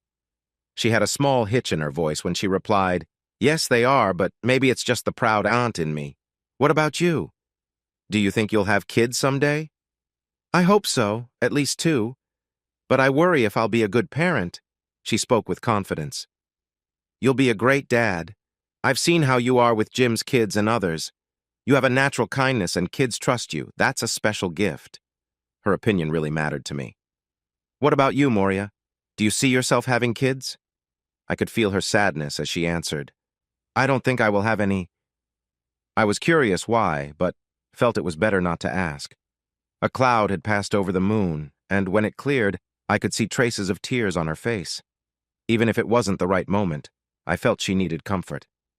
Moira, I'm really cold. Can I share the blanket with you? She moved apart just a bit, and I slid in beside her, wrapping my arm around her. I could feel her tense up. Jimmy, what are you doing? Just trying to get warm and giving a hug to a friend who needs it. Is that okay? She sighed, leaned against me, and said, okay. We stayed like that for a while. I felt her shiver a little, and I knew she was upset and trying to hide it. I hugged her tighter and stroked her hair. Whatever it is, let it out. I'm here for you. That was all it took. I didn't know why she felt so sad, but she cried softly for a while. Slowly, her tears stopped, and she began to breathe steadily. She had fallen asleep. I should have gently woken her up for bed, but I selfishly held her close, wondering what could be hurting her. It was strange. I was holding one of the most beautiful women I had ever seen, and I didn't have any romantic thoughts. All I felt was love and care for someone who was becoming important to me. Sleep took over, and I leaned back on the small couch, pulling Moira with me. That's where they found us the next morning. We woke up to laughter. The kids were watching us, with Jimmy and Crystal smiling behind them. Moira gasped and hurried into the house. I sat up, trying to explain what had happened. Crystal laughed and raised her camera. Don't deny it. I have proof. You were sleeping next to my sister-in-law. She let me fumble for words before she finally spoke. Relax, Wiley. We know you and we know Moira. You two just slept together. But you should see the pictures. You looked really comfortable, like you belonged together. I didn't know what to say when Moira came back. She had showered and changed. Without any makeup, her hair in a ponytail, wearing jeans and a t-shirt, she looked even more beautiful than before. Give him a break. Wiley, go shower and change. Breakfast is in 20 minutes, so hurry up. It was fun. Jimmy cooked while Moira and Crystal joked about his cooking skills. The kids ate like they were very hungry. The number of pancakes he made was amazing. With all the dishes, it felt like 100 people had breakfast with us. Moira eventually helped me finish. We're on a schedule. We need to get things ready. She couldn't hide the excitement in her voice. Crystal stayed behind, telling the kids they would walk to the river later and then come to town for the show. Moira, Jimmy, and I jumped into the van full of our equipment to set up. We were the first act to perform that afternoon. Setting up didn't take long thanks to years of practice with Jim and me. I was on the left and Moira was on the right. She had her guitar, and I had my bass and another guitar just in case. I also set up a couple of keyboards for some songs we might play. Jim's face was hilarious when he saw we brought the drums and left his usual set at home. In the end, Moira gave me half the value of the drums so we could share. Happy birthday, brother. This is from both of us, so don't complain about it. He hugged and kissed her, then gave the same to me, whispering, You're impossible, in my ear. We hadn't officially named our group. When I called Sam to confirm details, he asked what we were called so he could print updated flyers. I hadn't really thought about it before. Well, we're 2/3 Irish, so maybe we should find a... Sam interrupted me before I could finish my idea about a cool Irish name. I have to go. The mayor is on the other line. See you Thursday. Thanks a lot, Wiley. I wasn't joking about the Irish part. Their parents had moved here when Moira was 10 and Sam was 7. Thank you for watching. Catch the next part on our new YouTube channel, linked below. Don't forget to subscribe for more captivating stories.